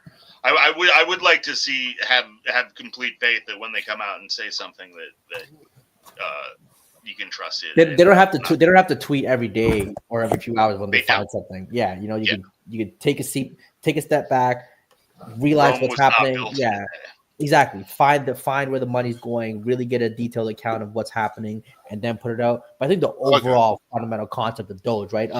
Again, so much of your money being stolen. Like the American people's money is being stolen by people, organizations, politicians, siphoning that money to organizations, maybe taking that money to their pockets. But the thing is, right? It's like it's cool. Like, obviously, not all these government agencies are run perfectly, but to nuke a whole like government agency, like y'all don't think that's insane to just like completely like that, and it's just done. Well, no. So I feel like you should try to fix it before you just completely destroy it. I think DOGE is just a ploy for Elon to cut money and Trump to cut money, so that then when they put in their tax policies that are screwing over working class people and padding the pockets of billionaires like Elon and adding to the national debt, I think the only purpose of DOGE is so that they can make the national debt not as bad. Fair enough. So you sound like more of a traditional tax and spend liberal Democrat. Listen. I mean, full transparency here. Pirate. Yeah. Slow down. Wait, who's saying that? Listen, bro. Oh, not me. This is double tech. Wait, who's saying that? Double tech? Yeah, double tech Before you go I'm crazy, sorry. man, I didn't see. Was this Double Text slow America? down. Is that the name of the show? This is I missed that part. billionaires, dude. This is billionaires going after illegally the money that has already been passed by the government to be executed in specific ways. The president does not have the power to do any of this that he's doing, but they're doing it anyway illegally, and he has immunity. And Elon Musk doesn't, but he's implementing the will of the nation. You understand? The nation, the majority of the nation want this. Do you understand? It's a coup. I mean, it's a coup. Do you understand Exactly. the concept that you're right. We're all entitled to our opinions, but do you understand that at this moment, the majority of the people who voted do not agree with your vision? And what's your point? But what's your point about what I just said, though? I mean, but if we look at some of these organizations that DOGE is cutting, do you really think that DOGE, the average American, wants to get rid of the U.S. Consumer Financial Protection Bureau? Or do you think that the average consumer wants to get rid of the FFA? So this thing, I'm with you guys on the whole. We have to protect the American middle class, and you don't want Elon Musk just kind of benefiting himself for helping the billionaire class. It's poor class too. Poor class. It's everyone that's not the billionaires, bro. You know, that's fine. You know, I hear what you're saying. I hear what you're saying. You understand this, guys? No, I hear what you're how saying. comical it is to say that he only has the interests of the billionaires. We're talking, this is like the largest tax cut for the middle class. Wait, no, the middle class is paying more, correct? No, I'm not talking about. No, the middle class is not. But do you understand how much the middle class actually pays into the federal government? Okay. A lot. Too much. I'll let you go to where you're still not addressing the issue that I said, which was this is illegal. How is it illegal? It's not illegal. It's an illegal coup. I mean, technically, it is illegal. Hold on. How is it a coup? To gut agencies and take away their funds and seize accounts. The problem is, you think all these agencies are legit, though. These agencies are stealing from you, though. Why do you think these agencies are helping the poor and the middle class and not stealing from them? A lot of these agencies are stealing from the poor and middle class. What's defined by stealing? You can't just say stealing. Yeah, I mean, say stealing. And then you say factoring into. Do you know how far in debt our country is? We're not retarded. You're just being an idiot. Okay. Yeah, but you know how far in debt our country is, right? Trump is adding to the national debt, though. Trump ran up the debt. I just asked ran up the debt. Do you know how much in debt we are? We're in like trillions of dollars worth of debt. Yeah. Trump ran up the debt a lot. So do you have a number? Do you know? He's going to do the same thing. I mean, I don't know the exact number. Brought up the debt the first. They're going to reallocate the money and create more debt for the United States. Do you guys not understand that? He already did it during his first term. I mean, every president has not rocket science, until guys. COVID came along. Do you know that this is not rocket? 55% COVID was in of the debt that was 2019. was directly tied to COVID. COVID was in 2019, Pirate. Are you serious? Yes, I'm serious. Why don't you go back and look? Apparently, you don't. How much in debt are we?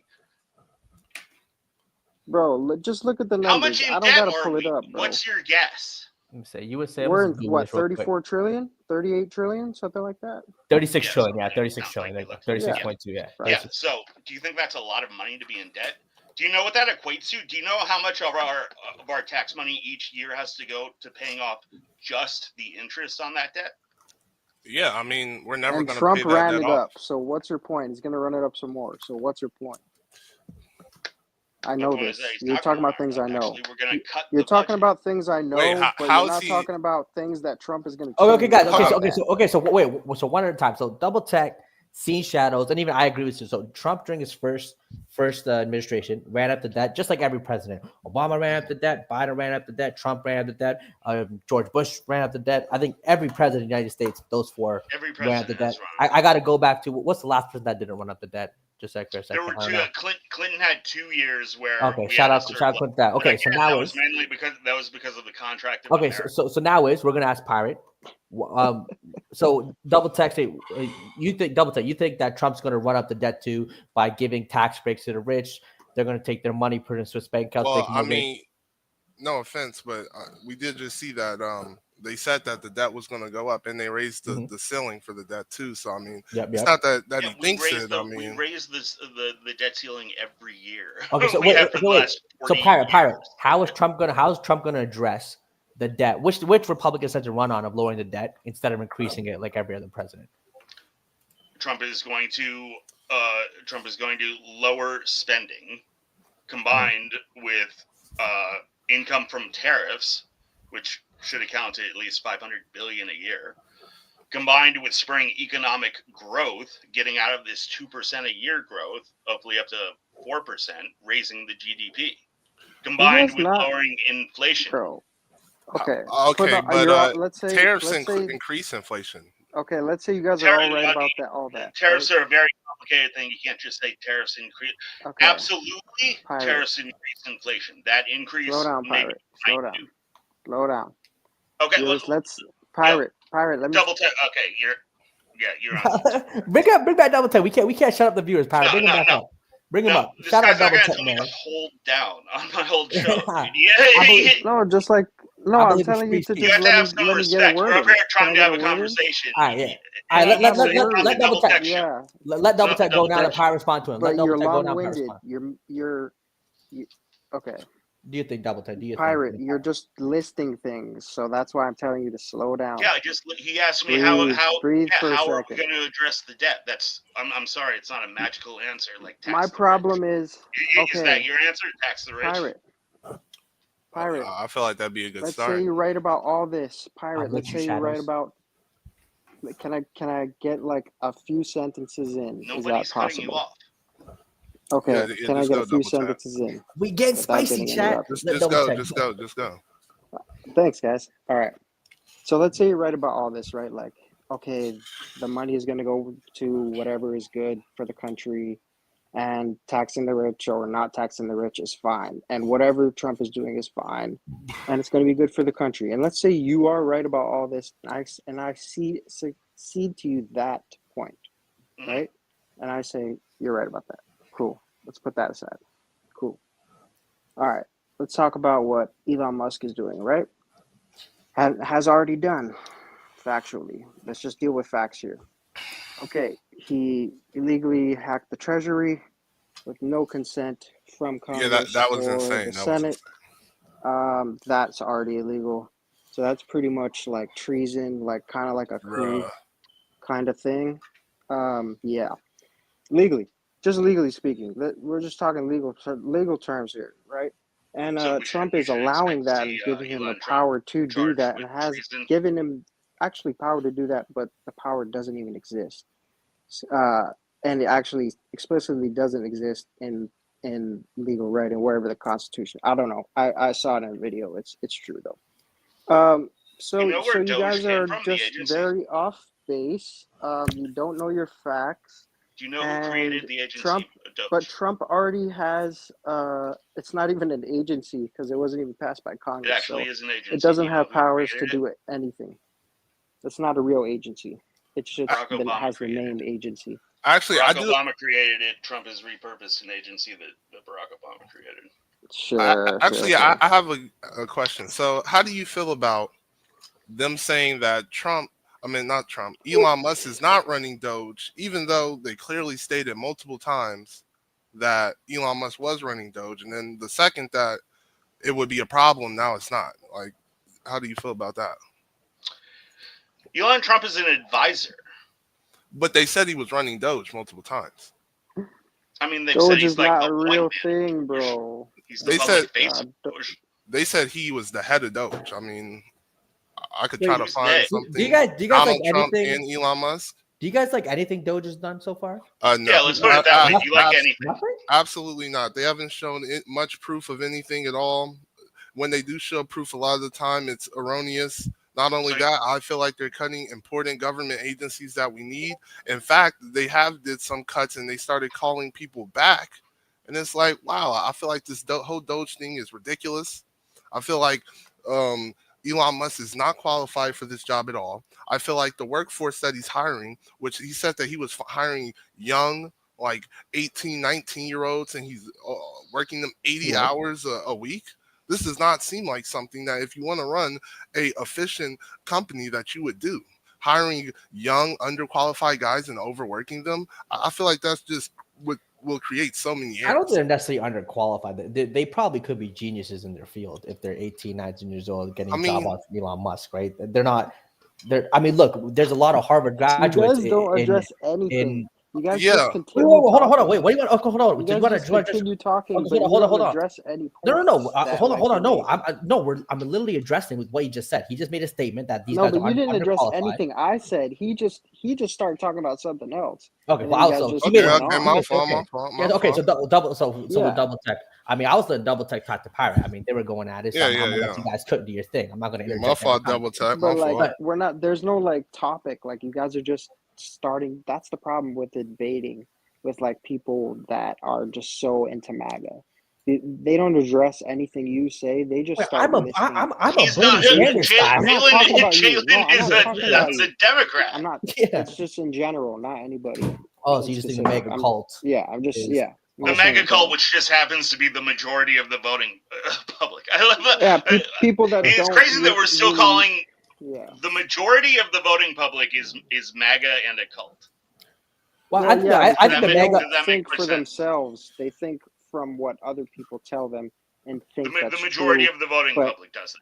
They don't really know what's good for the majority of people. They actually just go along with what's good for a small percentage of the people.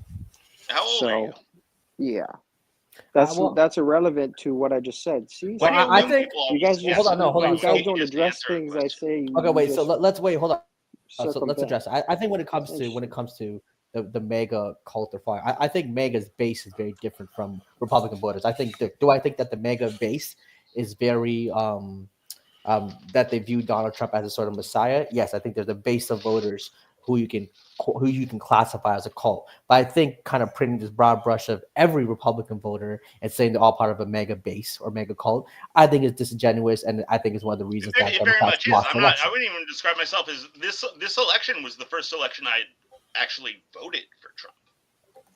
And you're responsible for everything, I'm all a the illegal things libertarian he's doing. / Republican above MAGA. I mean, And you that means you agree with all the illegal shit he's doing and that he's conspiring to do with Elon Musk.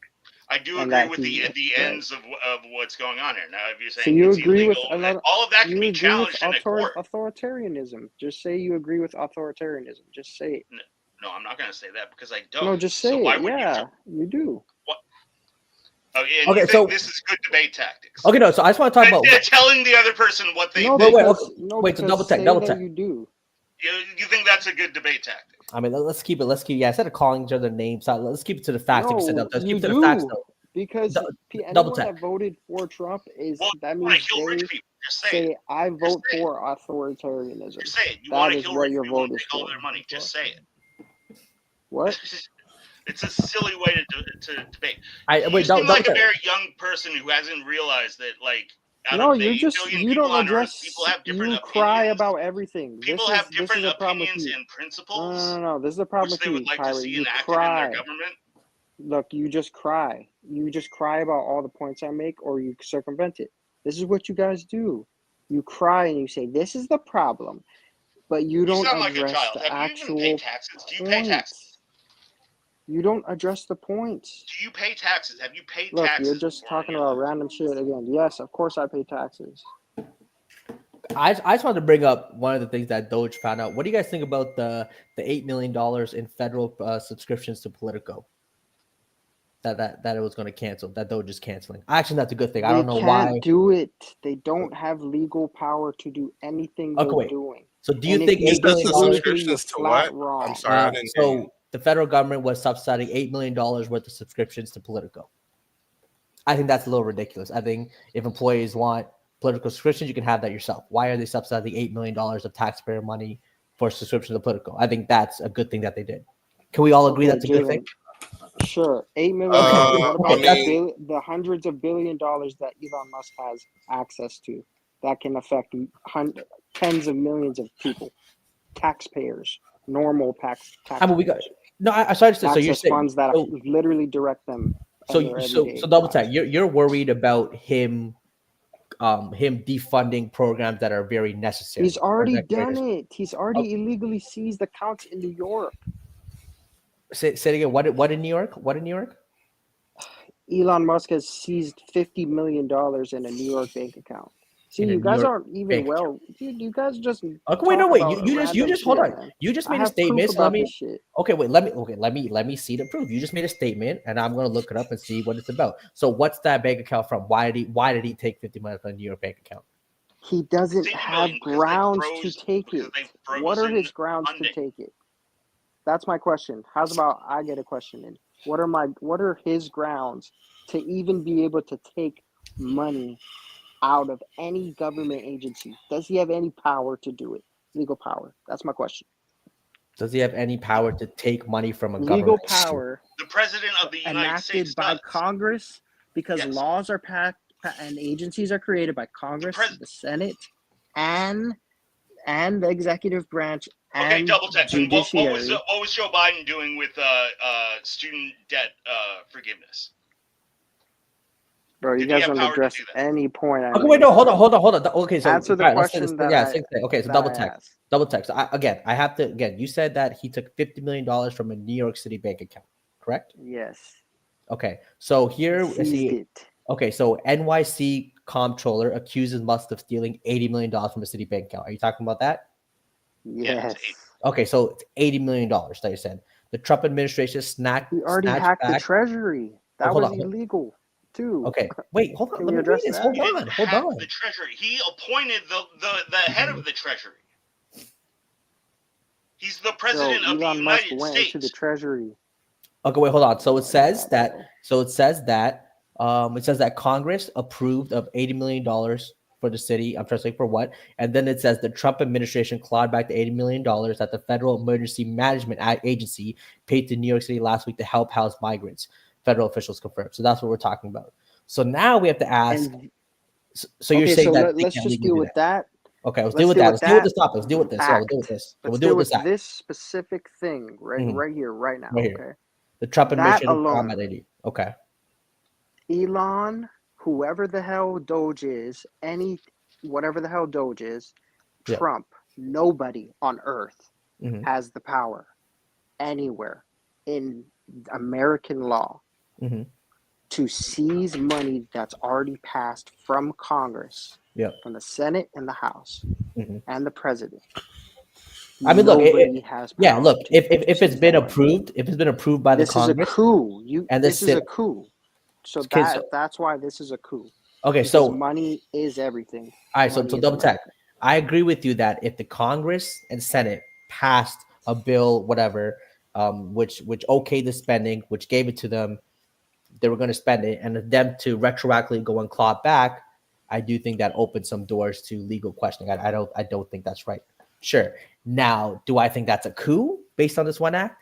No, a coup is a big thing. A coup is what happens. They've done it to more agencies. They tried to do it to Medicaid, and they were blocked. Hold on. They were blocked by federal judges. DOGE and Medicaid. Hold on. Let's talk about it. We're okay. Dude, you guys know what Project 2025 is, right? You guys know what Project 2025 is, right? Oh, no, I've never heard of it. Please, because I know all about it. Yeah, everybody heard of that. Yeah. I know all about it. Have you actually read any of it? Oh, yeah, 100%. Oh, you have? How much? I mean, it's a complete privatization of government. That's what it is, right? So, and it doesn't give a damn about inflation. It doesn't give a damn about, inflation. It promotes a smaller federal government. It promotes a smaller federal government. You think that's a good thing? Yes, I do. Really? Okay, so what about when people were suffering? We are a What about when federation of people were states. suffering? And we And never there's intended complete the federal government to be this behemoth that it is. Do you understand? We are a There's federation of states, conspiracy 350 theorists million being people. elected, passed The into federal, stuff. our federal government is more akin to like the European Union, and our states are more akin to European states. All right, we never intended to have this much power concentrated into the federal government. I mean, but back then the country was so much smaller. Double check. Bring it back up. I'm not having some kid up here just saying you're retarded. Hey, double tap. Bring him up, man. No, because here's my Double problem. tap, Let have me get a some word in. fucking Don't respect. interrupt. Can I get a word in, please? And please don't interrupt. You've gotten This many is how words it in, goes. and your last words okay. are you're retarded. Dude. Yeah, just don't use that word. So you think Yeah, you double said you were check, just retarded chill after I out, said bro. that I'm a person who promotes a smaller federal government. There are So many here's the people on problem. Earth. Here's the equation. So Let do me you think explain to you. anybody who promotes a smaller federal government than what you think is right is retarded? See, here's the thing. You didn't even address anything I said. You just went on to a theory of government that you have created when the facts are that there is a literal Judeo-Christian, white nationalist core of this party that is enacting and passing laws that have been written into the Project 2025. And this is just facts. I can go and read it now for you if you want. I don't. How many pages of Project 2025 have you actually read? Be honest. Fuck, man. No, be honest. You can't answer direct. Like, no, I'm but guessing here's the it's thing, zero. dude. Is Here's it the zero? thing. Here's the thing. Just look at what Yes they're or doing. no? Is it zero? Be honest. Look at what they're doing, and then It's go zero. and go. It's Look zero. You're just control. You've read none of it. No, you're just creating narratives instead of. Why? No, you're the getting up here substance talking that about I've not already answering the talked question. This is the most direct question. How many pages of Project You're not going 2025 after have you read? substance that I've already talked about. So You can't if answer, he's right? already Why can't you illegally, answer this direct question? if he's already illegally seized money, right, and we please don't have a enlighten me problem with about that, then the money that's passed by Congress, and which is like trillions of dollars, is basically on the line. And like that's gonna affect, tens of millions of people. That's gonna ruin their lives medically, financially, economically. And I can go through step by step how that's gonna do it if you want me to. Based Now it's on the already 0 been pages doing that you it for 40 and 50 years since Reagan, Nixon, blah blah blah. Corporate state took over, blah blah blah. Oh, So, all right. You want you know. to teach us about the Reagan I mean, administration? I know Reagan ruined history. America, I know about what we've been doing for the past 100 years economically, what kind of imperial power we are, how we have to maintain that because it's in our economic interest. And if we don't, we're going to have to basically transfer all the wealth somewhere. So, fuck everybody. Brilliant. I want to say, are you a Bernie Sanders guy? Double tech. He's a politician like the rest of them. Okay, he's a politician, so you don't have faith in any politicians. You don't want to deal with. Gotcha. Do you think? And yet he wants the biggest government possible. No. I mean, look. Let's just try to understand. I didn't say that. the See mind how of you Double just Tech. create a narrative and then you just Wait. So, splash but it on yeah, hold on. No, So double, I'm putting together two I and hate two. What that you too. said. double tech. You have to. You don't like Kamala Harris either. I'm not a fan of Kamala Harris. I don't. Yeah, I no. don't. Okay, so I got you. Not a fan of Kamala Harris. Why Come on, aren't you man. a fan of So Kamala making sure. Harris, Jalen? She's a bought out politician. I mean, she's a bought out politician. And Donald Trump isn't? I mean, look, He's you can say a worse. lot of things about Donald Trump. But I think Donald Trump is, you can say, definitely not as bought out as Kamala Harris. I'll give you that. I think Donald Trump actually. But when you do things like that, like fundamentally you go, cares. oh, but what about You think Kamala Donald Harris? Trump cares That's about another who? deflection tactic. It's not It's not deflection. It's just, you could say it's picking the No, worst. but he's worse though. He's worse. You think Trump is worse than Kamala? Oh, way worse. Hold on. You don't think Kamala is funded by big pharma, by the military Bro, industrial Kamala complex? wouldn't be You don't doing all think? this Yeah, illegal she's funded shit. by all that stuff, but I don't think big pharma doesn't like Donald Trump as much as they like Kamala. oh, that's crazy. I promise you that. Big I Pharma promise you loves that. Donald Trump. Why would Big Pharma not love Donald Trump?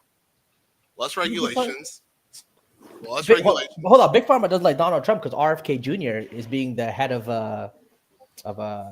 what's Health and Human Services. Yeah, he's very anti. You think he's a psychopath too? So you don't like his crusade against? He thinks every politician is a there's already cases psychopath of and yet measles. wants the huge. So wait, government. There's already cases of measles. He's a fucking conspiracy theorist. He There's is a already conspiracy cases theorist. popping up. Yeah. He wants to kill people, bro. They want to kill people. They literally want to rob people of their money and kill them. So wait, who would you vote for then? Trump or Kamala? Kamala Harris. You voted for Kamala. What about you, I Dr. didn't. Tech? Oh, I voted for Kamala. Yeah. Oh, you voted for Kamala.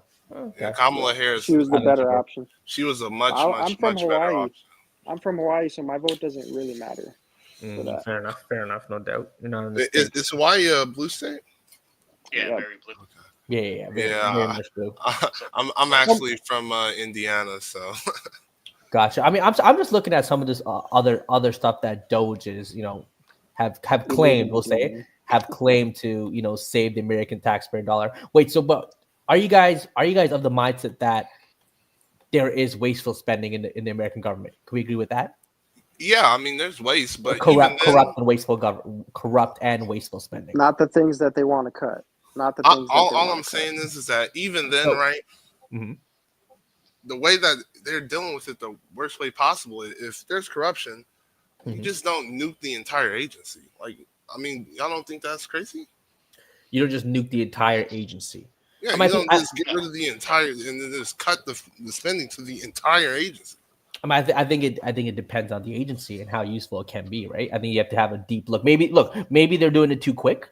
That's something that we can definitely agree. But I definitely think there's a lot of agencies in America that don't do their job as efficiently as they could, and maybe that can go towards another agency who can do that same job with less people. I mean, less people. I don't like less people because less people means more work for these people, which is more opportunities. All right, well, let's look at one of the more controversial agencies that we're looking to cut, the Department of Education. Oh, yeah, that's insane. Okay, well, tell me why. Well, because... What has the Department of Education done in its history to make America better? I mean, they give, like, a lot of funding to, like certain schools and stuff like that. I mean...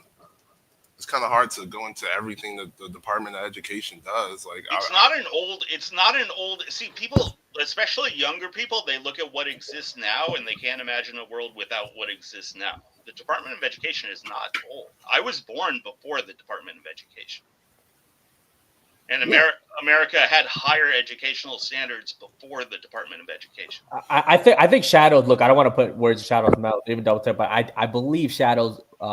The premise is, and I kind of believe this too, is that eliminating the Department of Education and going to a more going to the what do Republicans want to get privatized schools? Yeah, privatized school. I do think that a lot of schools will be quote unquote vouchers, charter schools. Yeah, so I think disseminating more power down to the state level. The fear of that is, I think that schools in poorer neighborhoods will be left behind. Yeah. And they will be, quote unquote, destroyed. They're left behind now. True. Look, I think America's Department of Education has done nothing to improve that situation. Nothing. You don't think they've done anything? No. We just had the national report card came out a week or two ago. We're at the lowest standards in the last 40 years. And so you don't think they should add more regulations and make the Department of Education do more? You think that they should just I think if you're going to vehemently defend something, especially an institution, there should be some tangible benefit that you point to. And this is why I defend this agency so hard. Of course, I love the Department of Education. I mean, look at all they've done. That can't be done. It's impossible. Okay. So, I'm asking, like, how is it possible if, like, we've proven we were a higher educated nation before the Department of Education, And so you think that was solely because of the Department of Education? I think it has a huge thing to do with it. The combination of the Department of Education centralizing the curriculum, the rise of the teachers unions, which has grown into the largest union in America, the most politically active union in America. Okay, so protecting teachers and curriculum that has not shown results. It just hasn't. And again, it's not old, so it's like people think like the Department of Education, that's Americana. It hasn't. All right, like in the year 2000, the Department of Education was only 20 years old, and it was already, people could see that it was broken then and trying to fix it then.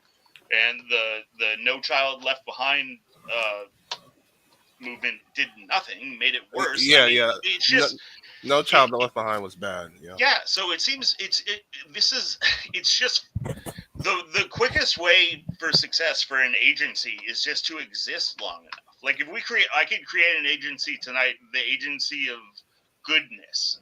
And we're going to give it $200 billion a year. And what's it for? What does this even do? You know, in the first couple of years, if it sticks around for 20 years, then people just say, of course, we can't do away with the Department of Goodness. I mean, that promotes goodness. Like just because we call it the Department of Education, that doesn't mean that people who oppose the Department of Education think that the nation shouldn't be educated, think that children shouldn't be educated.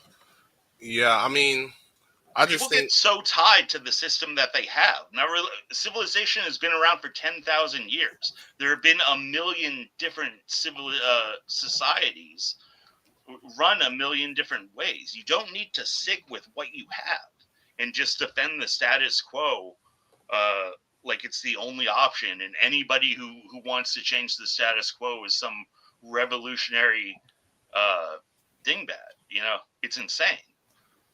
Yeah, I mean, I would just say, though, if it was me, I would just go into improving it more than just defuncting it. Well, that's what I'm saying. I think it can be proven that the Department of Education, many other departments, are bloated and inefficient, and even beyond inefficient, they're damaging. You know?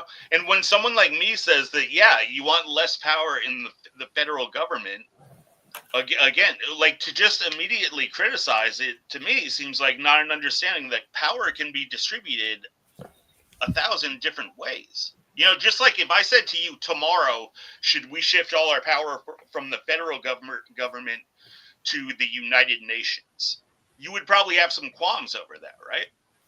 Yeah. Right? Yeah. Okay, but now let's say that happened tomorrow. And we just shifted all the power from the federal government to the United Nations. Mm-hmm. And then someone comes out and says, hey, the United Nations has too much power. We should probably shift some of this power back to the federal government.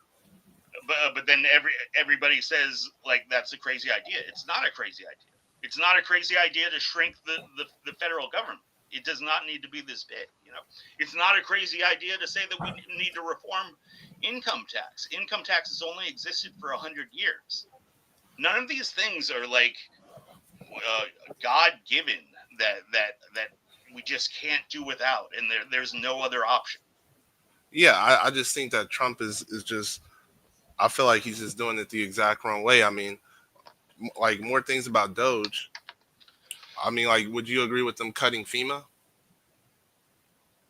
I would agree with them looking at FEMA. And if anything that I will agree with people on the left is I think his approach can be modified. Just like I was saying with Jalen. I think he's been a bit too fast, maybe a little too fast, a little bit too much shooting from the hips, because just generally, I think, you know, in the long run, that might hurt public confidence, which I don't want, because again, the end result is something that in 9 times out of 10 I am agreeing with what's going on here. Now, the method to get there, I have some questions with, which I've always had with Trump.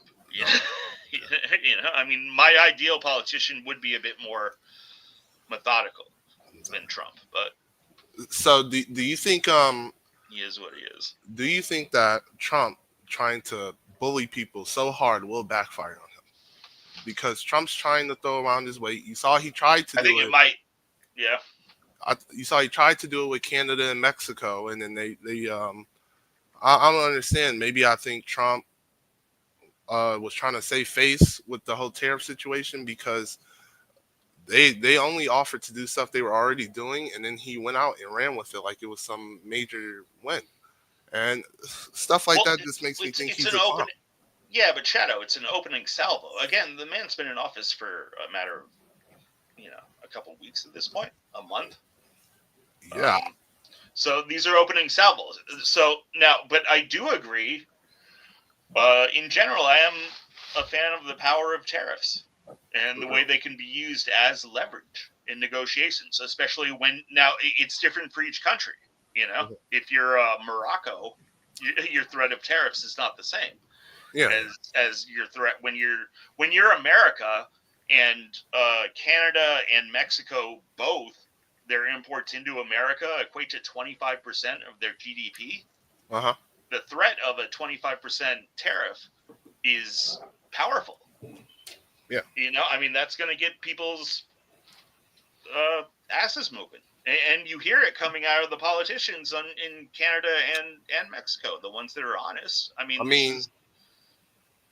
They didn't really give up anything, though. Well, again, it's only a week in or a month in. So you think he's going to try that again? I think again and again and again with virtually every country on Earth. It's probably gonna tariffs are going to be some factor in negotiations with virtually every country, and there are going to be results because, quite frankly, the U.S. market is a huge market that the manufacturers want in on, and we've already seen like some of these Japanese car manufacturers. If you threaten a 25% tariff, they will put, Honda. You will see a Honda factory pop up in Indianapolis. Because it makes more sense for them. Like, okay, well, we'll just make some Hondas in America so we can bypass the tariff. We've already seen some car manufacturers that were going to build in Mexico. They're coming back to America. But wouldn't that spike prices, though, because everything is so much more expensive in America? Labor is more expensive in America. It's just going to be overall more to produce in America than in another country like Mexico. Well, no, but then you also look at shipping costs. When you buy a car, the shipping cost is huge. If you look at your MSRP ticket, mm-hmm. the shipping cost is actually a fair amount. It's like thousands of dollars. You gotta go, guys. Take it easy. Yeah, Jalen. All right, bro. Yeah. Y'all have a good night, man. Good luck, Canada. And we won. We just won. We beat y'all asses, man. But we knocked baby. you guys. Pack them up. Overtime winner. McDavid with the goal. Captain Canada. What we talking about, man? That's new cat. Actually, Sidney Crosby's captain. You better win. It's your sport. We don't care about it. Now, you definitely do care because a lot of Americans crying on the bench. They real sad, baby. You definitely do care. Acting like you don't care. What was it? Overtime? Overtime, yeah, it's actually a great game. It's actually a great winner. Canada, USA are definitely the top two hockey nations now at this point over the past couple of years, without a doubt. Oh, Ralph, watch your mouth about Trump. He's the greatest president ever. I'm the biggest Trump supporter on here, man. Everyone else is the Trump basher. I'm the guy up here defending the administration. All right, Jalen. Yeah, take it easy.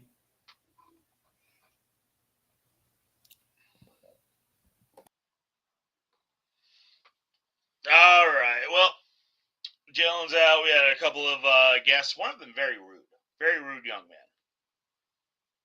Very, very, very rude young man. Very representative of the youthful left. Very disrespectful. But geez, I don't know. I guess I'd be down to stick around if anybody else wants to hop on or has anything to say. But if not, we did have some clips. Some clips we weren't able to get to. But here, let me. You know what? I'll drop the link in here. If anybody wants to hop on, maybe I'll pop on one more video, but then maybe let's wrap it up here. So.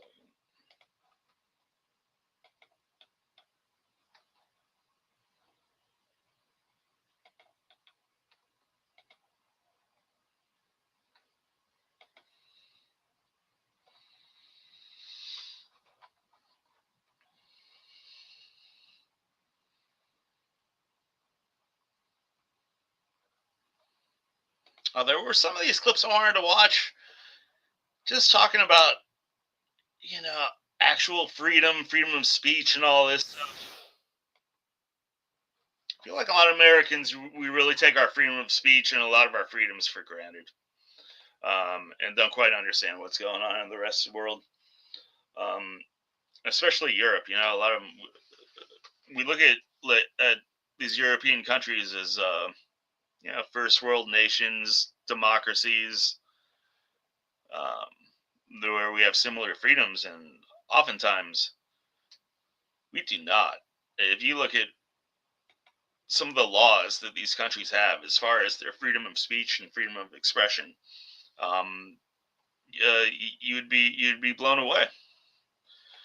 So there's this one video right here of a British police invading a man's house for I think it was a Facebook post.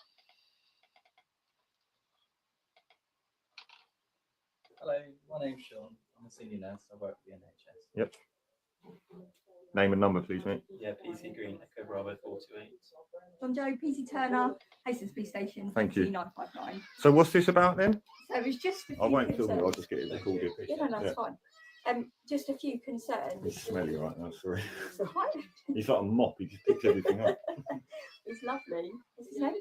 Klaus. So why are you here today, sorry? No, you can all sit down, it's not a problem. You've literally just missed the missus and that. They've gone out like 10 minutes ago. Yeah.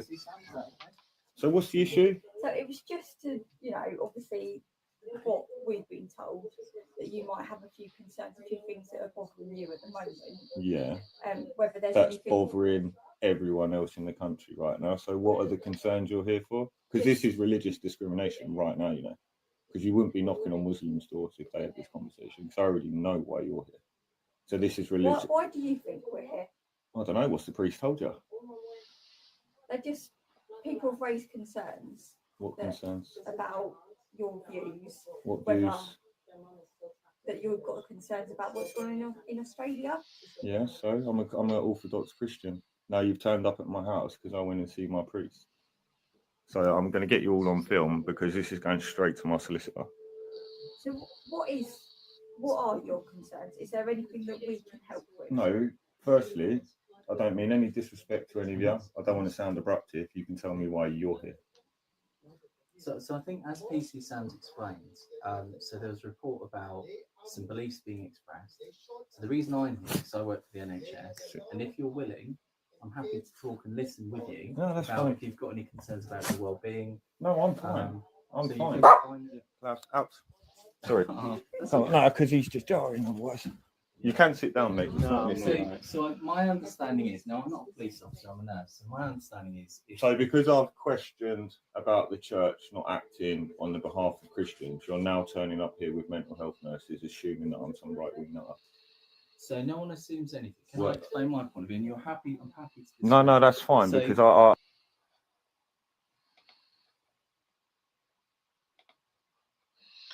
So, yeah. In the heart of London, cops will show up if you put the wrong thing on Facebook. So, watch yourself over there. All right. If no one's looking to hop on, I think we'll probably wrap it up here. It's been about a couple hours. So, thanks to Jalen. Thanks to everyone who popped up. Thanks to all the viewers. And we'll check you out next week. Have a good week, everyone.